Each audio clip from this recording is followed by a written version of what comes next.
الحمد لله رب العالمين والعاقبة للمتقين والصلاة والسلام على رسوله سيد المرسلين رحمة للعالمين شفيع المذنبين سيد الأولين والآخرين سيدنا ومولانا محمد رسول رب العالمين وعلى آله وصحبه أجمعين. أما بعد فأعوذ بالله من الشيطان الرجيم. بسم الله الرحمن الرحيم. ولقد نصركم الله ببدر وأنتم أذلة فاتقوا الله لعلكم تشكرون. صدق الله العلی العظیم. محبت کے ساتھ ایک مرتبہ دروشی پڑھ لیجئے.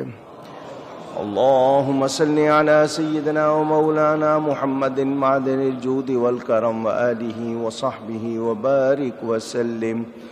الصلاة والسلام علیک یا رسول اللہ. الصلاة والسلام عليك يا حبيب الله. الصلاة والسلام عليك يا رحمة للعالمين وعلى آلك وأصحابك يا شفیع المذنبین.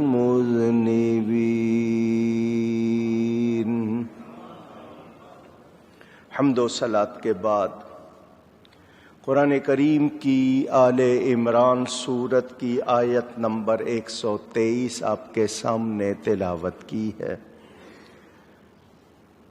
ماہ رمضان کا تیسرا جمعہ ہے اور ہر سال اس جمعے میں غزوہ بدر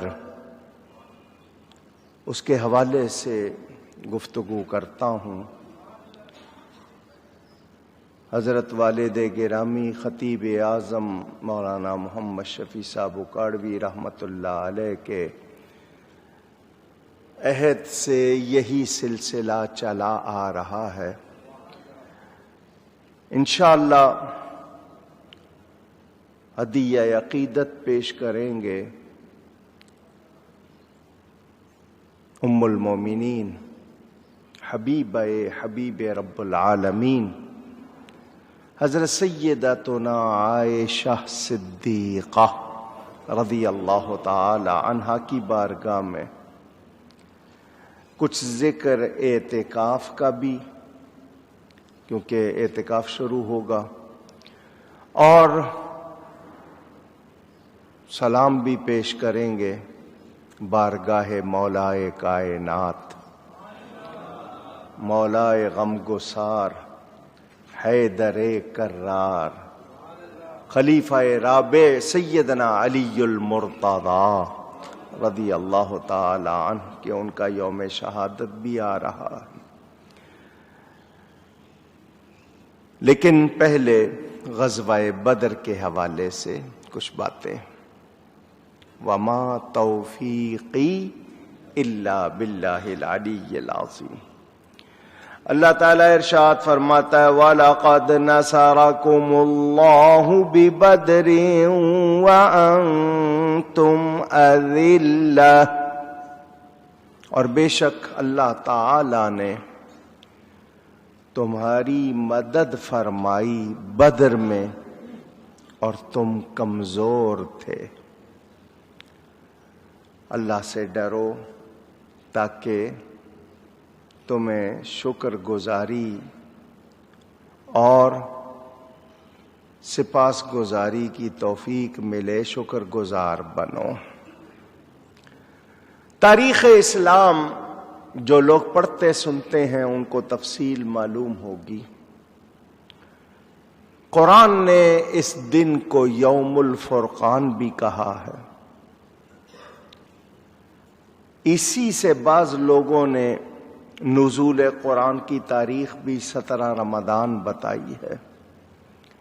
ایک آیت میں اسے یوم البطشۃ الکبریٰ بھی کہا گیا سورہ الدخان میں۔ یہ وہ معرکہ ہے جب حق و باطل کی پہلی ٹکر ہوئی تھی، آمنا سامنا، فیصلہ کن معرکہ۔ اللہ تعالی نے خود فرمایا اللہ نے تمہاری مدد کی، مسلمانوں کو کامیابی ملی تو رب تعالی کی مدد سے ملی۔ میں تھوڑا سا پس منظر کا مطلب بیک گراؤنڈ تھوڑا سا۔ میرے پیارے نبی پاک صلی اللہ علیہ وسلم نے جب اعلان نبوت فرمایا تو مکہ مکرمہ میں اعلان نبوت کے بعد 13 برس گزارے۔ وہ 13 برس مصائب اور آلام تکالیف کی ایک داستان ہے۔ کفار کی دشمنی کس حد تک چلی گئی تھی کہ انہوں نے بول چال، میل جول، لین دین منع کر دیا تھا، بند کر دیا تھا، سوشل بائیکاٹ، معاشرتی مقاطعہ۔ شیب ابی طالب میں مسلمانوں کو کس تنگی سے گزرنا پڑا، تفصیلات آپ سنتے رہتے ہیں۔ کیا مرد کیا عورت جو مسلمان ہو جاتا اس پہ زندگی تنگ کر دی گئی، کیسی کیسی تکلیفیں مسلمانوں نے برداشت کی، لرزا دینے والے مصائب، عرصہ حیات یعنی زندہ رہنا مشکل بنا دیا۔ مسلمانوں نے 2 مرتبہ حبشہ کی طرف ہجرت کی، ایتھوپیا، وہاں بھی پیچھا کیا گیا، ان کو وہاں بھی ٹکنے نہیں دیا گیا۔ بالآخر ہجرت کا حکم آ گیا کہ مکہ مکرمہ سے مدینہ منورہ اسلام کی پہلی ریاست قائم ہوئی۔ نبی پاک نے صحابہ کو بھیجا، پھر خود بھی تشریف لے گئے۔ آپ جس رات ہجرت فرماتے ہیں اس رات بھی 40 جوان ننگی تلواریں لے کر برے ارادے سے میرے نبی کا گھر گھیرے ہوئے ہیں۔ ان کے ارادے بہت برے ہیں۔ میرے نبی پاک رات کے وقت چپکے سے نہیں نکلے، سورہ یاسین شریف بلند آواز سے پڑھتے ہوئے اور ان سب کے سروں پر خاک ڈالتے ہوئے نکلے۔ کوئی یہ نہ کہے کہ مسلمانوں کا نبی رات کے وقت چپکے سے نکل گیا، نہیں، ان 40 جوانوں کے سروں پر خاک ڈالتے ہوئے اور سورہ یاسین کی تلاوت کرتے ہوئے نکلے۔ ابو الاسر حفیظ جالندری شاہنامے میں کہتا ہے وہ دراتا ہوا وحدت کا دم بھرتا ہوا نکلا، تلاوت سورہ یاسین کی کرتا ہوا نکلا۔ حضور اکرم صلی اللہ علیہ وآلہ وسلم مدینہ منورہ چلے گئے۔ کافروں سے برداشت نہیں ہوا، مسلمانوں کی ریاست بن گئی، یہ خیریت کے ساتھ مدینہ چلے گئے، جان بچا کے ان کے سینے پہ سانپ لوٹتے تھے۔ یہ ہو کیا گیا؟ انہوں نے پیسے جمع کیے، پورے مکے والوں سے کہا سب پیسے لاؤ، ہم ایک تجارتی سفر کریں گے، سب پیسے اس میں لگاؤ، جتنا نفع ہوگا اس کے ہتھیار بنا کر مسلمانوں سے مقابلہ کریں گے اور مسلمانوں کو ختم کریں گے۔ ان کے جو ارادے تھے، ابو سفیان کی قیادت میں مکہ سے ملک شام کی طرف ایک قافلہ چلا، سب مکے والوں کا سرمایہ لگا ہوا، 40 جوان حفاظت کے لیے اس قافلے کے ساتھ تھے۔ میرے نبی پاک نے اللہ کے حکم سے فرمایا نکلو، شاید اللہ ہمیں ان کے مال عطا فرما دے، یہ ہمارے خلاف نکلے ہیں، ان کے ارادے ہمارے خلاف ہیں، تم نکلو اللہ کے لیے۔ ہجرت کو 19 مہینے گزر چکے، رمضان کی 12 تاریخ ہے، حضور اکرم صلی اللہ علیہ وسلم اعلان فرماتے ہیں اللہ کی راہ میں نکلو۔ 313 افراد ساتھ ہیں، مدینہ منورہ سے میرے آقا روانہ ہوتے ہیں۔ کتنے؟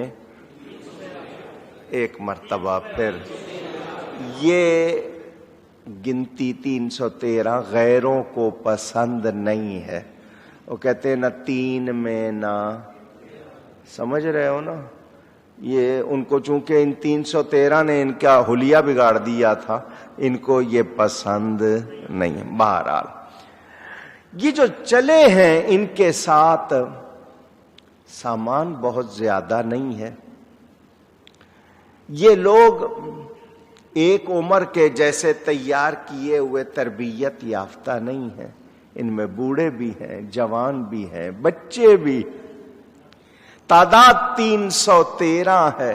سامان کیا ہے؟ اس 313 کے لشکر کے پاس صرف 2 گھوڑے، 70 اونٹ یا 80 اونٹ ہیں، زر ہیں 6 ہیں، تلواریں 8 ہیں۔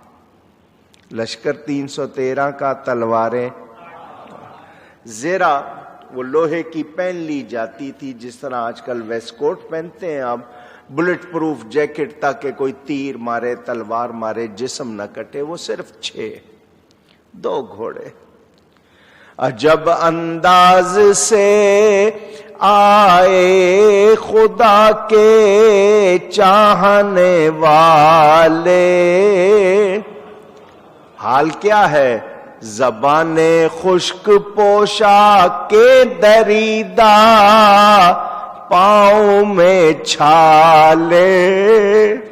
ان کی زبانیں خشک ہیں، ان کے کپڑے پھٹے ہوئے ہیں اور پاؤں میں چھالے پڑے ہوئے۔ نہیں تا 313 سے آگے تک شمار ان کا، سنا یہ ہے کہ ان کے ساتھ تھا پروردگار ان کا۔ گنتی میں یہ صرف 313 تھے، مگر ان کا رب ان کے ساتھ تھا، اس کی مدد ان کے ساتھ تھی۔ یہ جو چلے تھے اللہ کے لیے نکلے تھے ان کے پاس 2 گھوڑے 6 زر ہیں 8 شمشیریں، مگر پلٹنے آئے تھے یہ لوگ دنیا بھر کی تقدیریں۔ میرے آقا کریم صلی اللہ علیہ وسلم سالار ہے، فرمایا 3 آدمی 1 اونٹ، 3 آدمی باری باری بیٹھنا، 1 گھنٹہ ایک بیٹھے، پھر دوسرا بیٹھے، پھر تیسرا بیٹھے، جو 2 پیدل چلیں گے ان کی باری اسی طرح۔ آپ نے باری باری سواری کے لیے فرما دیا، حالانکہ لمبا فاصلہ نہیں، 80 میل مدینہ منورہ سے بدر کا مقام، لیکن آقا، میرے آقا سب کو دیکھ رہے ہیں، اپنے لیے بھی الگ اونٹ نہیں مخصوص فرمایا، اگر کر لیتے تو کوئی اعتراض کرتا؟ کسی کی جرت تھی، لیکن مساوات کا درس دینے والے، برابری کا درس دینے والے، معلم اخلاق حسنہ، ساری دنیا کو اخلاق حسنہ سکھانے والے نے عملی نمونہ پیش کیا۔ آپ نے اپنے لیے جو اونٹ رکھا اس کے میں 2 ساتھی رکھے۔ اپنی باری کے بعد آپ اترنے لگے تو دونوں نے عرض کی، حضور ہماری جان قربان، آپ اگر بیٹھے رہے ہم اس کی رسی پکڑ کے چلیں، یہ بھی ہمارے لیے عزت کی بات ہے۔ فرمایا مجھے بھی اللہ سے ثواب چاہیے۔ اب بتاؤ اتنی بات سن کر کیا حال ہوا ہوگا، کتنے حوصلے بڑے ہوں گے صحابہ کرام کے کہ نبی پاک صلی اللہ علیہ وسلم کا عملی کردار سامنے ہے۔ حضور صلی اللہ علیہ وسلم کا یہ ارشاد سن کر صحابہ کا جذبہ اور بڑھ گیا، امت کو کتنی پیاری تعلیم ملی۔ اسی دوران ابو سفیان کو کسی نے خبر کر دی کہ تمہارا پیچھا کیا جا رہا ہے۔ اسے فکر لاحق ہو گئی کہ کہیں میرا جتنا میں نے تجارت کی ہے سارا سامان لٹ جائے گا، میں تو ختم ہو جاؤں گا۔ اس نے مکہ کے لیے ایک شخص روانہ کیا۔ ابو جہل اور سب جو تھے وہ مشتعل ہو گئے ہیں، تیاری سبھی حصہ لے رہے تھے، خوب چندہ کیا۔ ابو جہل نے اعلان کر دیا چلو سارے چلیں گے۔ لوگوں نے کہا قافلے کا معاملہ ہے، تو لڑنے کے لیے باتیں کر رہا ہے؟ انہوں نے کہا نہیں ہم اب لڑیں گے۔ اس کے دماغ میں چونکہ لڑائی سوار ہو گئی تھی، اکسانے والے سرداروں کے اکسانے پر نوجوان لڑکے تیار ہونے لگے۔ ابو لہب خوف زدہ تھا، اس کے خوف کی وجہ سے عاتقہ بنت عبد المطلب، اس کی بہن کا ایک خواب تھا جو اس نے راز رکھنے کے وعدے سے حضرت عباس کو سنایا۔ خواب یہ تھا کہ ایک اونٹ پر سوار شخص آیا اور وادی بطحا یعنی مکہ میں آ کے کھڑا ہو گیا اور کہا اے دھوکہ بازو، اے دھوکے باز لوگوں، اپنی قتل گاہوں کی طرف 3 دن کے اندر دوڑ دوڑ کر آؤ۔ میں نے دیکھا لوگ اس سوار کے گرد جمع ہو گئے، پھر وہ مسجد میں داخل ہوا، لوگ اس کے پیچھے پیچھے تھے، پھر میں نے دیکھا اس کا اونٹ کعبے کی چھت پر کھڑا ہے۔ اس سوار نے پھر وہی نعرہ بلند کیا، پھر میں نے اس اونٹ کو جبل ابی قبیس پہ کھڑا دیکھا، وہاں بھی وہی نعرہ اس نے لگایا اور ایک بھاری چٹان کو نیچے لڑکا دیا۔ اس چٹان کے نیچے آتے ہی وہ پھٹی اور مکہ کا ہر گھر اس سے ٹکرا کر گر گیا۔ یہ خواب اس نے دیکھا تھا۔ اس خواب کی اطلاع وہ جو ہوتا ہے نا، میں تجھے بتا رہا ہوں آگے کسی کو نہ بتانا، جب آپ نے خود اس کو راز نہیں رکھا دوسرا کیا رکھے گا؟ اس طرح وہ سب کو پہنچ گیا، سبھی کو اطلاع ہو گئی۔ انہوں نے کہا 3 دن انتظار کریں گے ورنہ حضرت عباس کے گھرانے کو عرب میں جھوٹا قرار دیں گے۔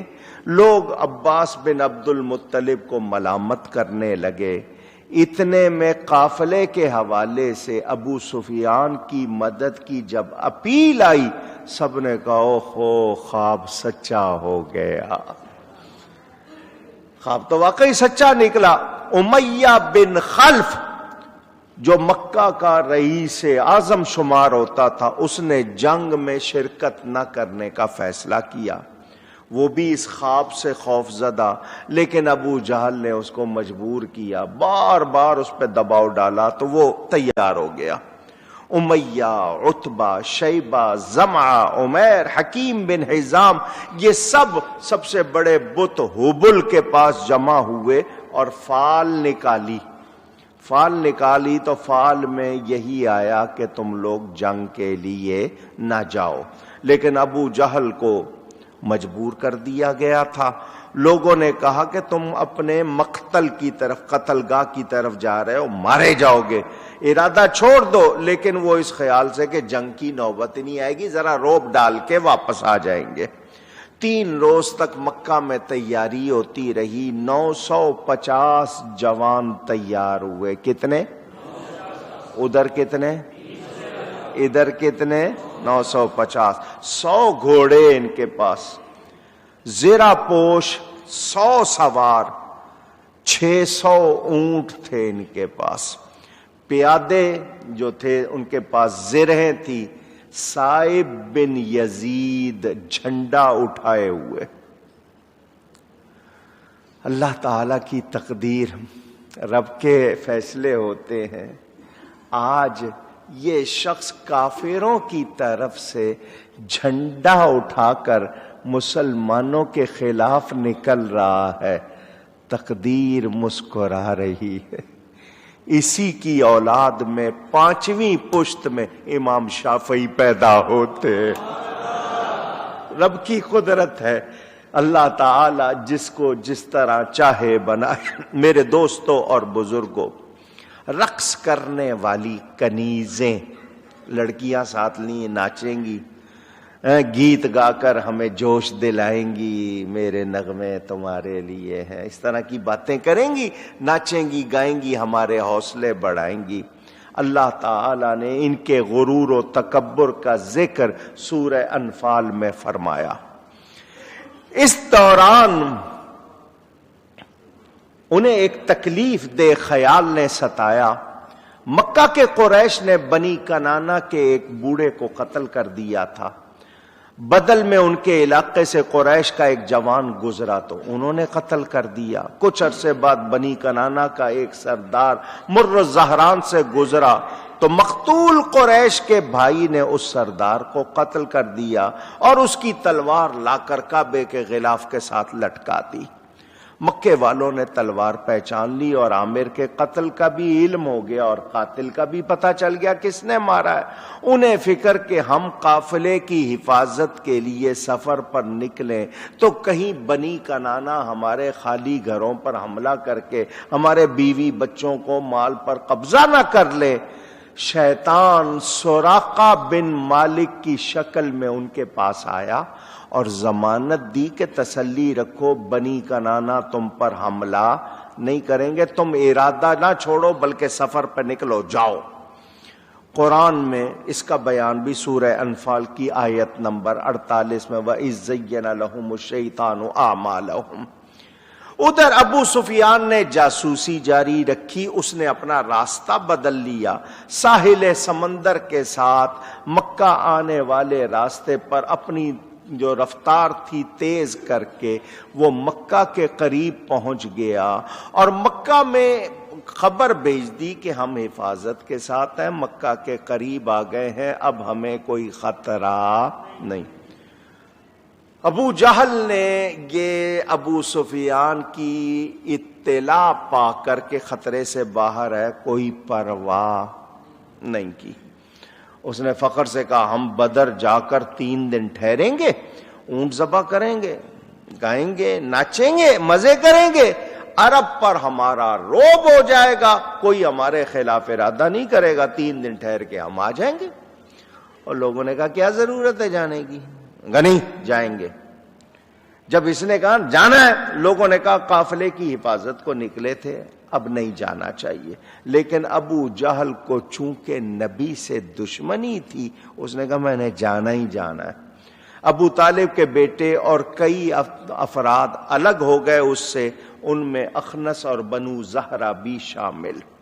ادھر مدینہ میں حضور صلی اللہ علیہ وسلم نے عبداللہ ابن ام مکتوم جو نابینا صحابی تھے ان کو نماز کی امامت کے لیے مقرر فرمایا. حضور نے جھنڈے عطا کیے، سفید پرچم مصعب بن عمیر کو دیا. سرکار کے آگے 2 پرچم اور تھے، ایک مولا علی کے ہاتھ میں تھا، اس کا نام عقاب تھا، دوسرا سعد بن معاذ کے ہاتھ میں تھا. پھر حضرت علی والا حباب بن منذر کے ہاتھ میں آیا. ایک مہاجرین کا پرچم، 2 انصاریوں کے. 12 رمضان ہفتے کا دن یہ قافلہ مدینے سے چلا. راستے میں بدوی دیہاتی شخص ایک اس نے ان لوگوں سے کفار کے لشکر کے بارے میں پوچھا. صحابہ نے کہا ہمیں کچھ پتا نہیں. اس نے کہا کیا تم میں اللہ کا رسول ہے؟ صحابہ نے کہا جی. اس نے کہا ان کو سلام کہو اور اللہ کے رسول سے ایک بات کرو. جس طرح کوئی مذاق اڑاتا ہے نا، تمسخر کرتا ہے، اللہ کے رسول سے کہو کہ یہ بتائیں میری اونٹنی کے پیٹ میں کیا ہے؟ میری اونٹنی کے پیٹ میں آواز وَيَعْلَمُ مَا فِي الْأَرْحَامِ. قرآن کہتا ہے پیٹ میں کیا ہے ماں کے، اللہ کے سوا کوئی جانتا. وہ کافر ہے، پوچھ رہا ہے تم میں اللہ کا نبی ہے تو بتائے میری اونٹنی کے پیٹ میں. کافروں کو بھی پتا تھا نبی کو اللہ غیب کا علم دیتا ہے. مسلمان کہلانے والے نہیں مانتے، کافر جانتا ہے اگر نبی ہے تو اس کو پتا ہوگا. لیکن اب ذرا بات سنو، آ گئی ہے بات. سلمہ بن سلامہ حضور صلی اللہ علیہ وسلم کے صحابی آگے بڑھے اور کہنے لگے تو کہتا ہے نبی بتائے کہ تیری اونٹنی کے پیٹ میں کیا؟ میں بتاتا ہوں، میں غلام ہوں نبی کا، میں بتاتا ہوں. اس اونٹنی کے پیٹ میں تجھ سے بچہ ہے، تو نے اس کے ساتھ برائی کی ہے، تیرا بچہ اس کے اندر پل رہا ہے. تو نے نبی کی گستاخی کی ہے، دیکھ تیرے پول کھل گئے ہیں. چپ رہتا تو بات چھپی رہتی، تو بولا نبی کے خلاف تو اب تیری عزت ہو سکتی نہیں. حضور صلی اللہ علیہ وسلم نے لشکر کا جائزہ لیا، شہر سے تھوڑا سا باہر نکل کے دیکھا تو قطار میں بچے بھی کھڑے ہوئے، کم سن ہیں. فرمایا واپس جاؤ، تم لوگ چھوٹے ہو، جاؤ. عمیر بن ابی وقاص کم سن تھے، رو پڑے. واپسی کے لیے نبی نے کہا تو کچھ تو سوچو. کوئی سیر سپاٹے کو نہیں جا رہے تھے، اللہ کی راہ میں جہاد کو جا رہے. ان ماؤں کو سلام جنہوں نے بچوں کو نبی سے محبت سکھائی تھی. حضور کہہ رہے ہیں واپس جاؤ. وہ رو رہا ہے کہ میں نہیں جاؤں گا، آپ پر جان قربان کروں گا. میرے نبی نے اس کے رونے کو دیکھ کے فرمایا ٹھیک ہے چلو، ساتھ چلو. معوذ اور معاذ یہ دو بھائی ہیں. اس پورے گھرانے کی کبھی داستان پڑھنا، یہ پورا گھرانہ نبی پہ کس طرح قربان ہوا ہے، سبحان اللہ. یہ دونوں بھائی تھے، یہ بھی کم سن تھے، چھوٹی عمر تھی. حضور نے بچے کے کندھے پہ ہاتھ رکھا اور فرمایا تم تو چھوٹے ہو. اس بچے نے جب یہ بات سنی اپنے پاؤں کی ایڑیاں اٹھا لی، پنجوں یعنی انگلیوں کے بل پہ اونچا ہو کے کہنے لگا میں چھوٹا تو نہیں. تھوڑا سا اپنے آپ کو 2 انچ اور اونچا کر کے کہنے لگا میں چھوٹا تو. کائے کے لیے شوق دکھا رہے ہیں؟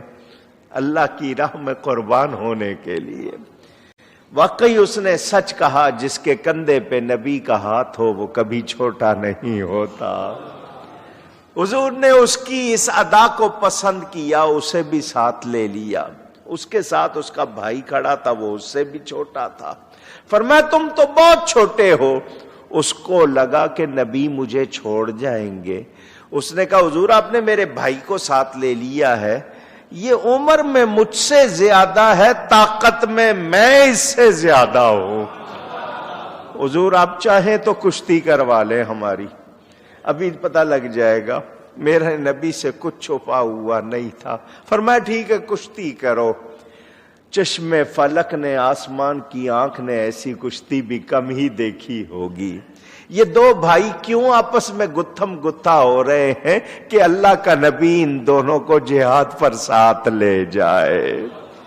چھوٹے نے بڑے کو آنکھوں آنکھوں میں اشارہ کر دیا، بھائی آج زور دکھانے کا دن نہیں، اگر تو نے زور دکھایا حضور مجھے چھوڑ جائیں گے۔ بڑے نے بھی اشارہ کر دیا، میں سمجھ گیا ہوں۔ یہ دونوں گتھم گتھا ہوئے، چھوٹے نے بڑے کو گرا لیا، میرے آقا نے دونوں کو ساتھ لے لیا۔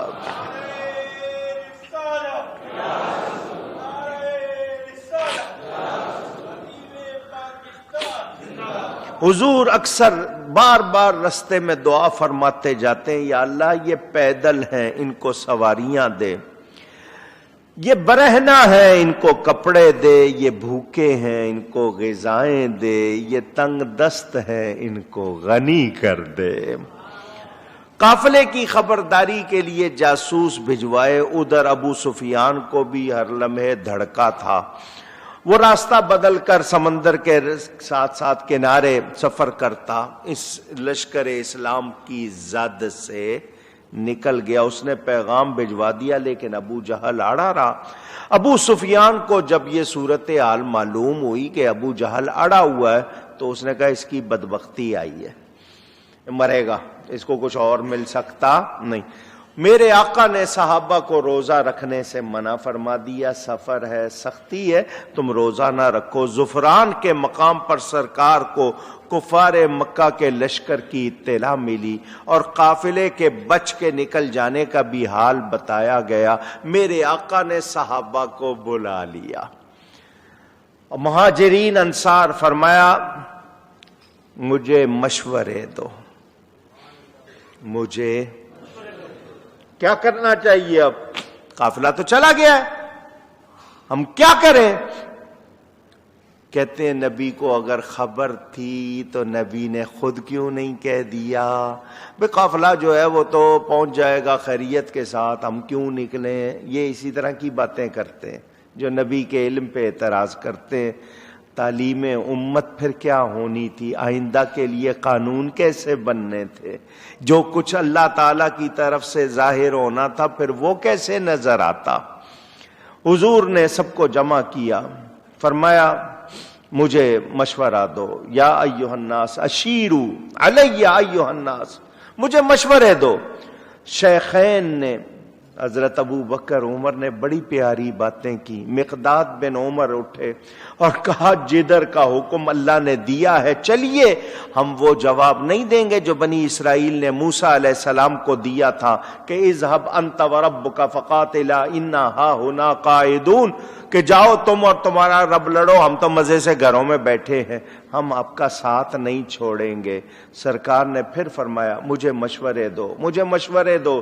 سعد بن معاذ اٹھے اور کہا ہم نے آپ کے ہر فرمان پر بے چونو چرا عمل کرنے کا وعدہ کیا ہے، آپ ہمیں سمندر میں لے جائیں گے تو ہم جائیں گے، ہمیں امید ہے اللہ آپ کو ہم سے وہ کارنامے دکھائے گا جس سے آپ کی آنکھیں ٹھنڈی ہوں گی۔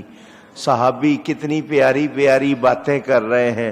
فرمایا چلو پھر روانہ ہو جاؤ، اللہ نے ہمارے غلبے کا وعدہ فرما لیا۔ فرمایا میں قتل گاہیں دیکھ رہا ہوں ان کی جو قتل ہوں گے۔ مدینہ منورہ سے 80 میل مغرب مائل بجنوب، آج پورا شہر ہے، اس وقت شہر نہیں تھا، بدر، مگر وہ میدان آج بھی اسی طرح ہے۔ یہ ایک کنویں کی وجہ سے، یا ایک شخص تھا جس کا نام بدر، اس کی وجہ سے کنویں کا نام پڑا تو اس بستی کا نام بھی بدر ہو گیا۔ چاروں طرف سے پہاڑوں میں گھیرا ہوا، یہ طویل کتنا اور چوڑا کتنا، طول و عرض بتایا جاتا ہے 5 میل لمبا اور 4 میل چوڑا۔ شمال و جنوب میں سفیدی مائل 2 ٹیلے ہیں جن کو العدوۃ الدنیا اور العدوۃ القصویٰ قرآن میں کہا گیا، قریب کا ناکہ اور دور کا ناکہ۔ حضور عدوۃ الدنیا کی طرف سے بدر میں داخل ہوئے، کنویں کے پاس، بدر کے کنویں کے پاس قیام کا ارادہ فرمانے لگے تو حباب بن منذر نے پوچھا کیا یہاں کا حکم ہے؟ کیا حکم ہے یہاں ٹھہرے؟ فرمایا نہیں۔ تو انہوں نے عرض کی حضور جنگ ایک چال ہوتی ہے، ایک داؤ ہوتا ہے، یہاں سے آگے چلیے، وہاں ٹھہریں کہ جہاں سارے کنویں ہمارے پیچھے آ جائیں تاکہ ہم سارے کنووں کو اپنے قابو میں کر لیں، صرف ایک کنواں رہے، حوض بنا کر ہم پانی جمع کر لیں گے اور پئیں گے، دشمن پھر ہماری طرف سے اور زیادہ خوف زدہ ہو جائے گا، اس کو پانی نہیں ملے گا۔ میرے آقا نے فرمایا تم جو کہتے ہو ایسا ہی کر لو۔ جنگی تدبیر کے تحت کیا گیا۔ میرے آقا میدان میں نکلے، میدان میں چھڑی ہاتھ میں ہے۔ فرمایا میرے صحابیوں کل فلاں کی لاش یہاں ہوگی، فلاں کی یہاں ہوگی، فلاں کی یہاں ہوگی، نام لے لے کر آقا نے بتا دیا کس کی لاش کہاں ہوگی۔ جو لوگ یہاں درس تراویح میں آتے ہیں، قرآن پڑھتے سنتے ہیں، جب آتی ہے بات سناتا ہوں۔ سورہ لقمان کی آخری آیت، 5 چیزوں کا علم، قیامت کب آئے گی، بارش کب ہوگی، ماں کے پیٹ میں کیا ہے، کون کل کیا کرے گا، کہاں مرے گا، یہ 5 علوم کہتے ہیں اللہ کے سوا کوئی نہیں جانتا، میرا نبی اللہ کی عطا سے جانتا ہے۔ بتا رہے کون کل کیا کرے گا، کہاں مرے گا۔ حضور صلی اللہ علیہ وسلم نے نشان لگا دیے۔ میدان میں کچھ جگہ خشک تھی اور کچھ جگہ ریتلی تھی۔ کافروں نے خشک جگہ اپنے لیے پسند کر لی کہ یہ جگہ سے ٹھیک ہے، مسلمانوں کو ریت والا حصہ ملا۔ اتفاق سے جو جگہ انہوں نے کافروں نے پسند کی تھی وہی ان کے حق میں بری ہو گئی۔ کیوں کہ بارش ہو گئی، بارش سے ادھر کیچڑ ہو گیا، ادھر ریت ہموار ہو کے مضبوط ہو گئی۔ تو جو سوچا تھا کافروں نے ان کو اس سے بھی فائدہ نہیں۔ سخت گرمی، صحرا، اور وہاں پر آپ کو عالم کراچی میں رہتے ہو، یہاں گرمی ہو جائے کیا حال، تو صحرا کی گرمی ذرا سوچیں۔ صحرا نے دعا کی اگر اب میرے دامن سے ہوائے گرم آئے گی تو مجھ کو رحمت للعالمین سے شرم آئے گی۔ دعا صحرا نے مانگی دامن امید پھیلا کر، یکایک ابر باران آسماں پر چھا گیا آخر۔ صحرا نے کہا یا اللہ تیرا حبیب میرے پاس آیا ہے، اگر اس کو مجھ سے گرم ہوا پہنچے گی تو مجھے اچھا نہیں لگے گا۔ اس نے دعا کی، ادھر بارش ہو گئی، ریت جم کر پختہ ہو گئی، چلنا آسان، دوسری طرف کیچڑ ہو گیا۔ سعد بن معاذ نے عریش کی تجویز پیش کی۔ عریش خیمے کو کہتے ہیں۔ حضور میری ایک بات میں پیش کرنا چاہتا ہوں، ہم آپ کے لیے یہاں ایک خیمہ بناتے ہیں، اگر فتح ہوئی تو ہمارا مدعا پورا ہو جائے گا، تو اگر کوئی خطرے کی صورت ہوئی تو حضور اس خیمے سے نکل کر مدینہ چلے جائیں، وہاں غلاموں کی بڑی تعداد موجود ہے، دوبارہ تیاری کر کے آ جائیں، ہم یہاں آپ کی غلامی کا حق ادا کریں گے اور اپنی جانیں قربان کریں گے۔ صحابہ کے جذبے دیکھو، ان کا جوش دیکھو، ان کا ایمان۔ حضور صلی اللہ علیہ وسلم نے عریش کی تجویز بھی منظور کر لی، آج وہاں مسجد العریش بنی ہوئی ہے، اللہ ہم سب کو لے جائے، وہاں مسجد بنی ہوئی ہے۔ جمعہ کی شب آ گئی، صبح جمعہ تھا، جمعرات اور جمعے کی درمیانی شب، میرے آقا ایک ٹیلے پر عریش بن چکا، اس میں سوائے حضرت ابو بکر کے کسی اور کو ٹھہرنے کی اجازت نہیں۔ سعد بن معاذ باہر پہرا دیتے رہے، میرے آقا ساری رات دعا کر رہے ہیں۔ صحابہ کو آرام کے لیے کہا، حضور دعا کر رہے ہیں۔ پڑے تھے ایک طرف افراد امت خواب راحت میں، محمد کی زبان وقف دعا تھی فکر امت میں، وہ جس کے گھر قبولیت مراد مانگنے آئے، وہی اس وقت سجدے میں جھکا تھا ہاتھ پھیلائے۔ اللہ یا حضرت علی فرماتے ہیں میں جب بھی اس خیمے کے قریب جاتا ساری رات یا حیو یا قیوم کی آوازیں سن رہا۔ حضور دعا فرماتے فرماتے ہاتھ اتنے اونچے کر دیتے جو چادر مبارک تھی وہ بھی ڈھلک جاتی۔ صبح سرکار وادی میں آئے، دعا کی، یا اللہ یہ تجھے اور تیرے رسول کو جھٹلانے کے لیے فخر سے آئے ہیں، انہیں ہلاک کر دے۔ عتبہ بن ربیعہ اس نے قوم کو واپس جانے کے لیے کہا، قوم سے کہا کہ چلو واپس چلے۔ حکیم بن حزام پانی پینے آئے، صحابہ نے روکا، حضور نے اجازت دی، ان کے سوا باقی کفار جنہوں نے اس حوض کا پانی پیا سارے ہی مارے گئے۔ عمیر بن وہب لشکر اسلام کو دیکھنے آیا، واپس جا کر کہنے لگا ان لوگوں کے پاس بچاؤ کا سامان نہیں، مسلمانوں کے پاس بچاؤ کا سامان نہیں، مگر یہ لوگ واپس لوٹنے کے لیے نہیں آئے، یہ واپس لوٹنے کے ارادے سے نہیں آئے، یہ جو جوش و جذبہ رکھتے ہیں وہ ہم میں کسی کے پاس نہیں، یوں لگتا ہے ہم سارے مارے جائیں گے، یہ اسی طرح باقی رہیں گے۔ وہ جا کے بیان دے رہا ہے۔ ابو سلمہ بھی دیکھنے آیا، بیان یہ قوم اسلحہ و سامان کے انبار سے تو خالی ہے لیکن جان کی بازی لگانے والے ہیں۔ سب سرداروں نے بھی کہا چلو ابو جہل واپس چلتے ہیں، لیکن ابو جہل مانا نہیں۔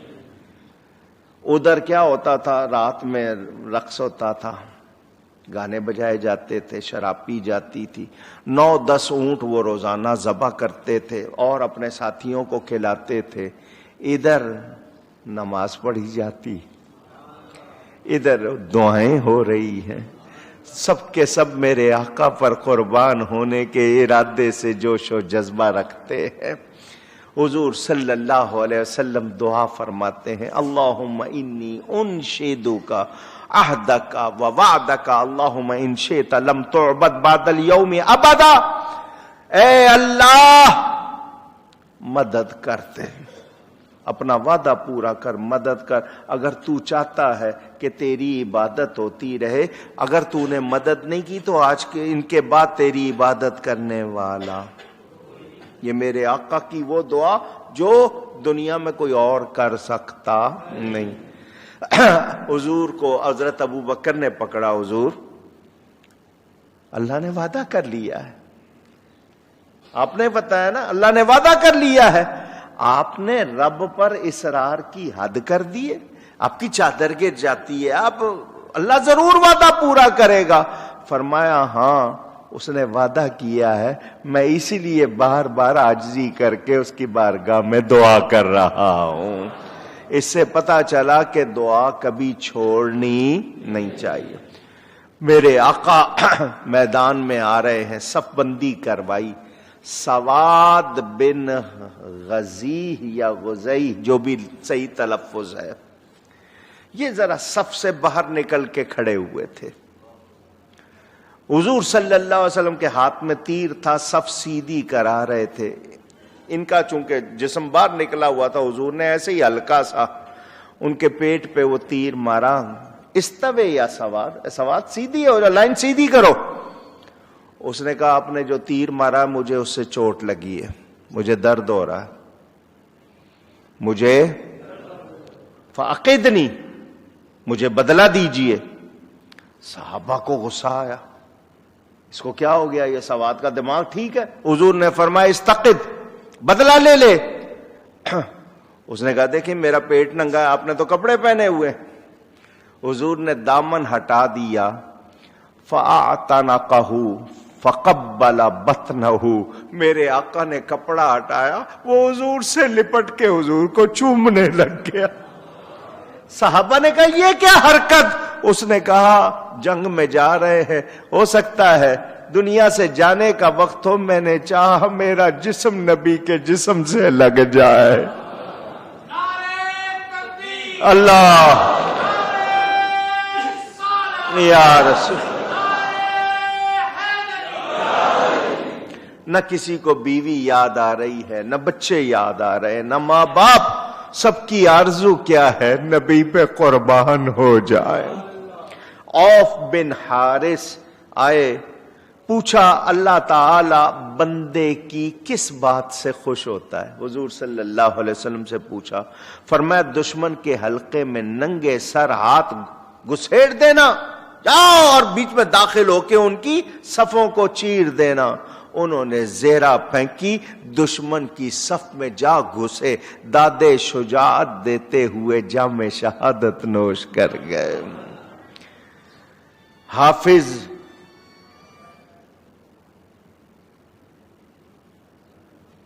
حافظ ابن کثیر نے بزار کے حوالے سے، میں ایک بات سنانا چاہ رہا ہوں، دھیان سے سنو، سے محبت ہے۔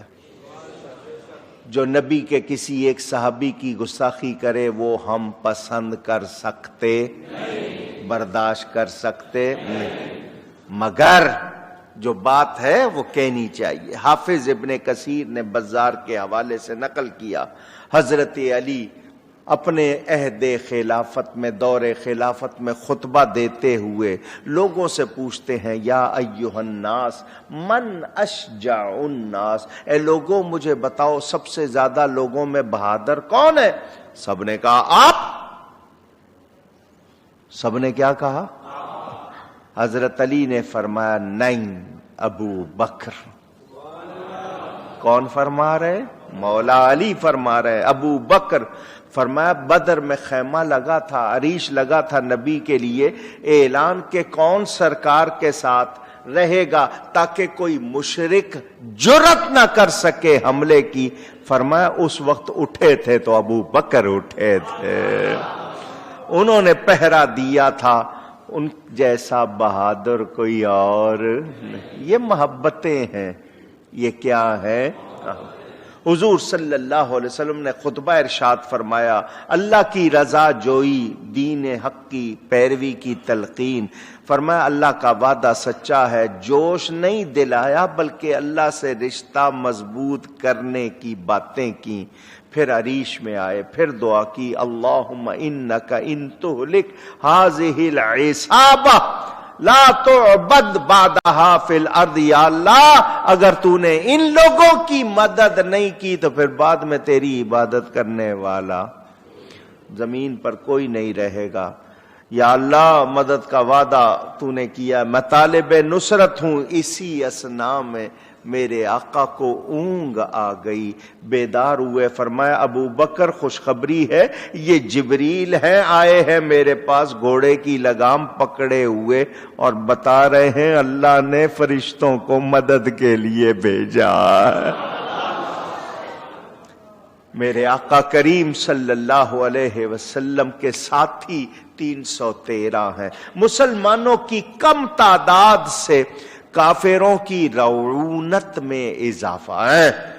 تھوڑے سے ہیں، ہم گاجر مولی کی طرح کاٹ دیں گے، جس طرح لوگ دشمن بات کرتے ہیں وہ بکواس کرنے لگے، ہم محمد صلی اللہ علیہ وسلم اور ان کے اصحاب کو تتر بتر کر دیں گے۔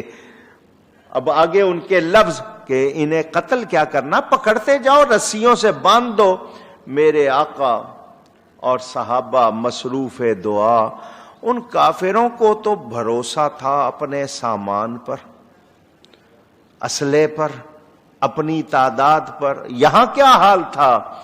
نہ تیغ و تیر پر تکیا، نہ خنجر پر، نہ بھالے پر، بھروسہ تھا تو ایک سادی سی کالی کملی والے پر، یہ لشکر ساری دنیا سے انوکھا تھا، نرالا تھا کہ اس لشکر کا افسر ایک کالی کملی والا تھا۔ اللہ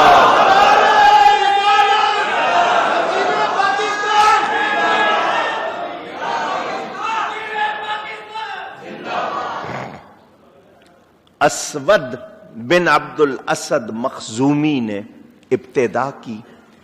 یہ بڑا بدخو بری عادت والا خبیث تھا۔ اعلان کیا کہ وہ مسلمانوں کے حوض سے، جو مسلمانوں نے پانی پہ قابو کیا ہوا، میں وہاں سے پانی پیوں گا اور اس حوض کو توڑ دوں گا۔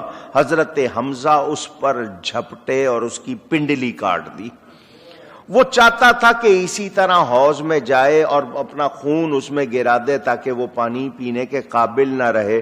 حضرت حمزہ نے دوسرا وار کر کے وہیں ٹکڑے کر دیا اس کو۔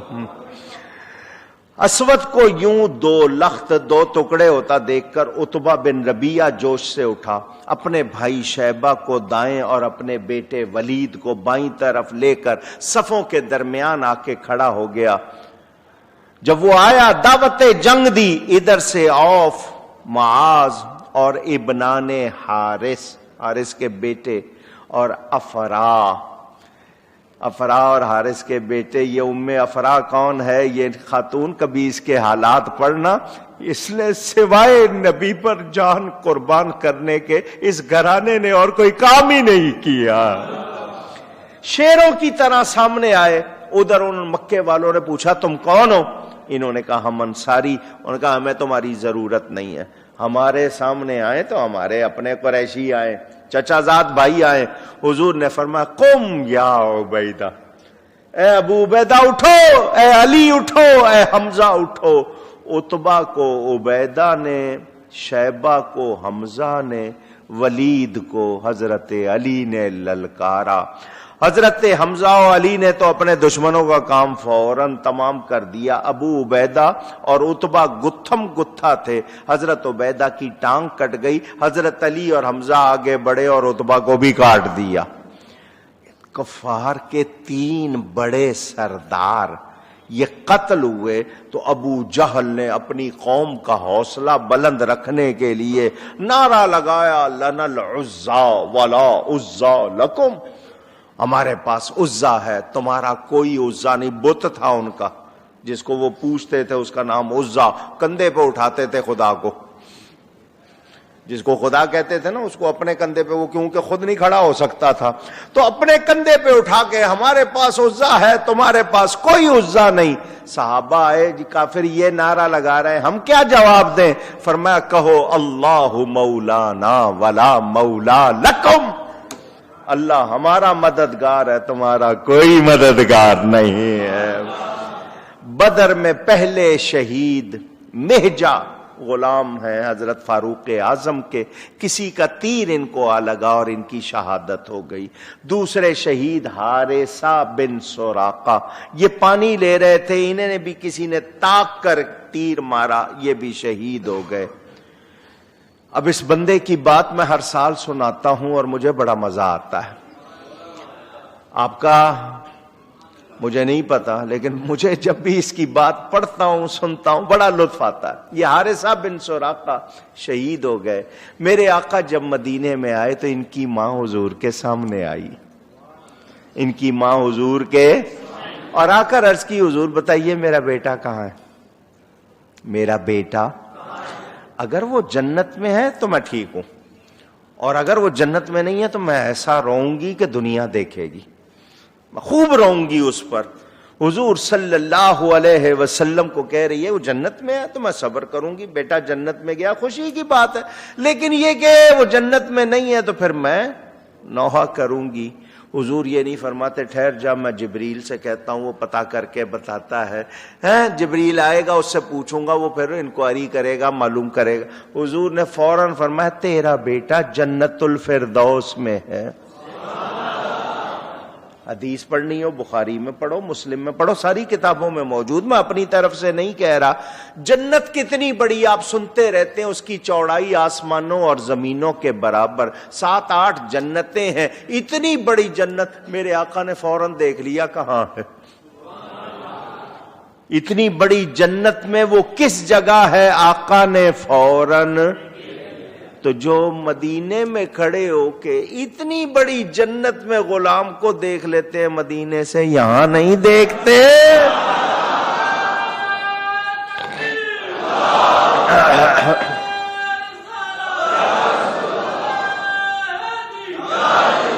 سب سے اولا اعلی، سب سے اولا اعلی ہمارا نبی، سب سے بالا والا۔ حضور صلی اللہ علیہ وسلم مدینے میں کھڑے دیکھ کے بتا رہے تیرا بیٹا وہاں۔ صحابہ کا عقیدہ کیا ہے؟ نبی کو سب خبر، سب خبر۔ حضور نے اعلان فرمایا قوموا الی جنت عرضها السماوات والارض، میرے صحابیوں نکلو اس جنت کے لیے، اس جنت کی طرف جس کی چوڑائی آسمانوں زمینوں کے برابر ہے۔ عمیر بن حمام کھجوریں کھا رہے تھے، حضور نے کھجور پھینک دی کہ کھجور کھانے تک زندہ رہا تو عرصہ لمبا ہو جائے گا۔ فوراً کھجور پھینک کے جا کے لڑے اور لڑتے ہوئے شہید ہو گئے۔ میرے آقا نے جنگ میں خود حصہ لیا۔ حضرت علی کا بیان، حضور ہماری پیشوائی، ہم سب بچاؤ کرتے تھے مگر حضور جنگ کرتے تھے، ہم ڈیفینسو تھے، حضور اٹیک کرتے تھے۔ دونوں لشکر ایک دوسرے کے قریب آئے، ابو جہل کی زبان سے ایک جملہ نکل گیا، ابو جہل کی زبان سے ایک جملہ نکل گیا اور مزے کا نکل گیا۔ کیا نکلا؟ اس نے کہا یا اللہ آج جو تیرا زیادہ پیارا ہے، پسندیدہ ہے، اس کی مدد فرما۔ یہ اس کے منہ سے نکلا اور اس کی یہ بات قبول ہو گئی اور اللہ کے حبیب اور ان کے ساتھیوں کی مدد ہو گئی۔ قرآن نے اسی کا جواب دیا، ان تستفتحوا فقد جاءکم یہ پوری سورہ انفال میں پوری تفصیل ہے۔ امیہ بن خلف جو حضرت بلال پر ظلم ڈھاتا تھا، یہ حضرت بلال کو کیسی کیسی تکلیفیں دی تھی، حضرت بلال نے اسے اور اس کے بیٹے کو کاٹ دیا۔ صحابہ کا بیان حضور کے پاس مدینے میں آ کے، حضور بدر میں کیا ہوتا تھا؟ ہم تلوار چلاتے تھے، ہماری تلوار ابھی بندے تک نہیں پہنچتی تھی، وہ پہلے کٹ جاتا تھا۔ حضور نے فرمایا جانتے ہو فرشتے کاٹتے تھے، لیکن فرشتوں کو حکم یہ تھا کہ سر تب کاٹنا جب میرے حبیب کا غلام تلوار چلائے تاکہ نام اس کا ہو۔ اللہ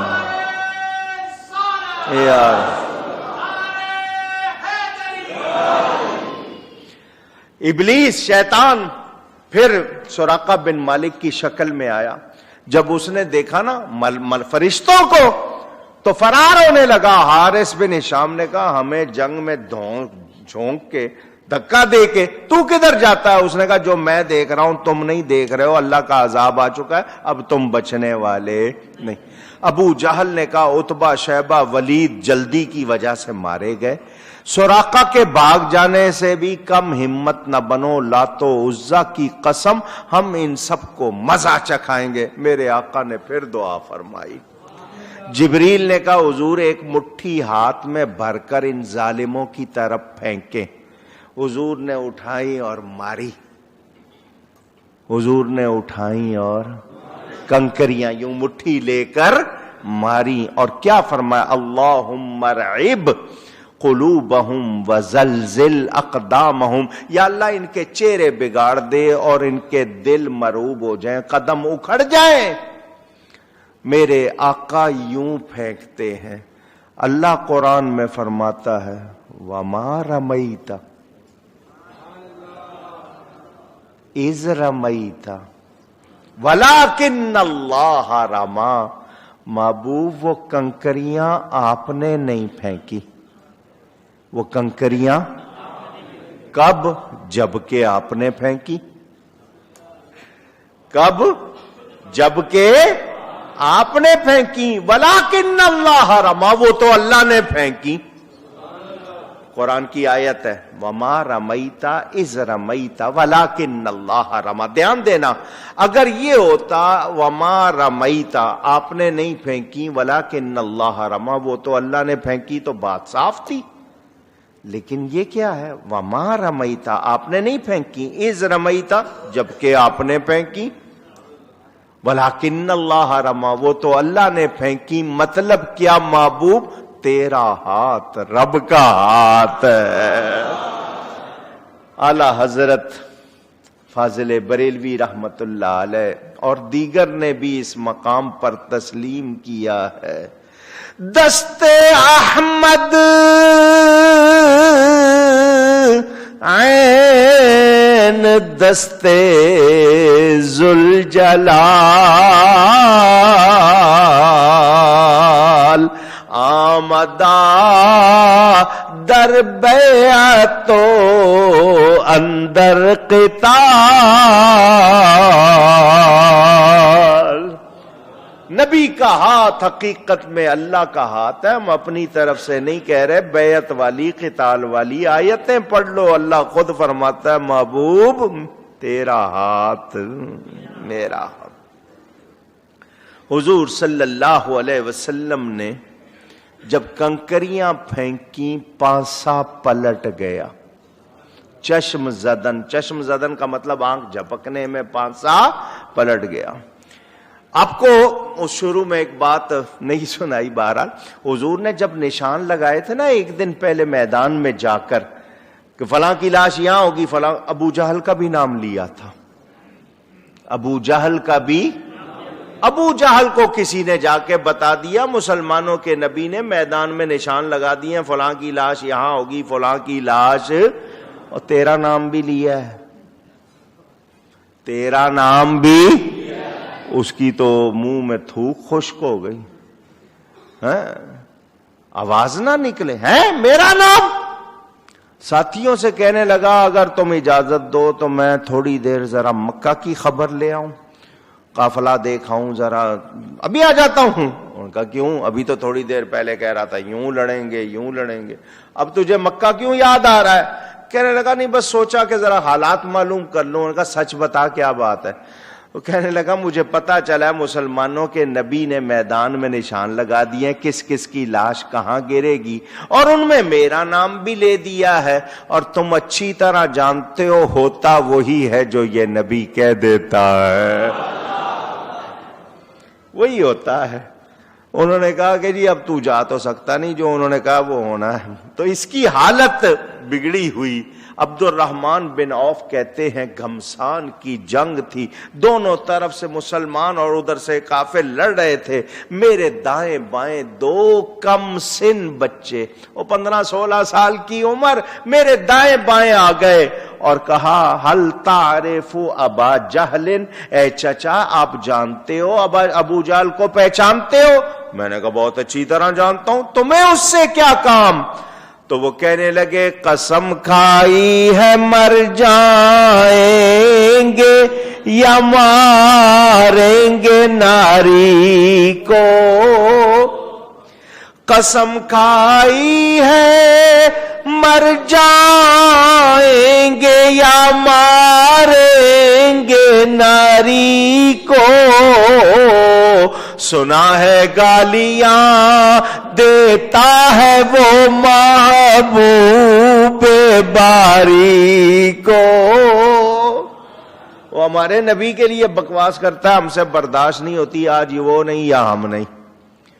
حضرت عبد الرحمن بن عوف کہتے ہیں میں بچوں کے جذبے سے بڑا متاثر ہوا. میں نے کہا وہ دیکھو سامنے حفاظت کر رہا ہے گرد جس کے فوج کا دستہ.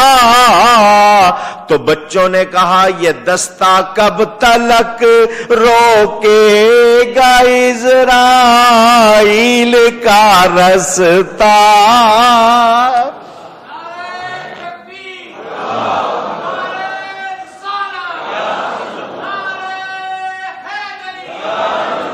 خدا حافظ کہا اور کھینچ لی دونوں نے شمشیریں.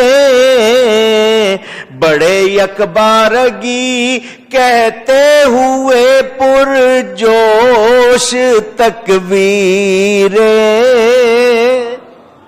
نعرہ لگاتے ہوئے آگے بڑھے. ان دونوں نے پورے دستے کو چیر کر ابو جہل پہ وار کر دیا. ابو جہل نے دیکھا بچے, وہ وار اس کو لگ گیا, وہ کٹ گیا. گرتے ہوئے کہنے لگا افسوس مجھے مارنے والا کوئی بہادر نہیں, مجھے مارا بھی تو بچوں نے مارا ہے. ایک بھائی کو کافروں نے اسی وقت شہید کر دیا, دوسرے کا بازو کٹ گیا. دوسرے کا وار لگا, بازو کٹا, ہڈی ٹوٹی, مگر گوشت کا چمڑا تسمہ لگا ہوا تھا تو بازو جھول رہا تھا. اس نے چاہا اپنے پاؤں کے نیچے اپنا ہاتھ رکھے اس کو کھینچے تاکہ یہ ہاتھ الگ ہو جائے, میں دوسرے ہاتھ سے لڑوں. صحابہ نے پکڑ لیا اس کو, حضور کے پاس لے آئے. حضور صلی اللہ علیہ وسلم کے پاس لائے. یہ ہے وہ جوان جس نے ابو جہل کو قتل کیا ہے. حضور نے فرمایا ہر امت میں ایک فرعون ہوتا ہے, اس امت کا فرعون ابو جہل تھا, اس کا نام عمر بن ہشام.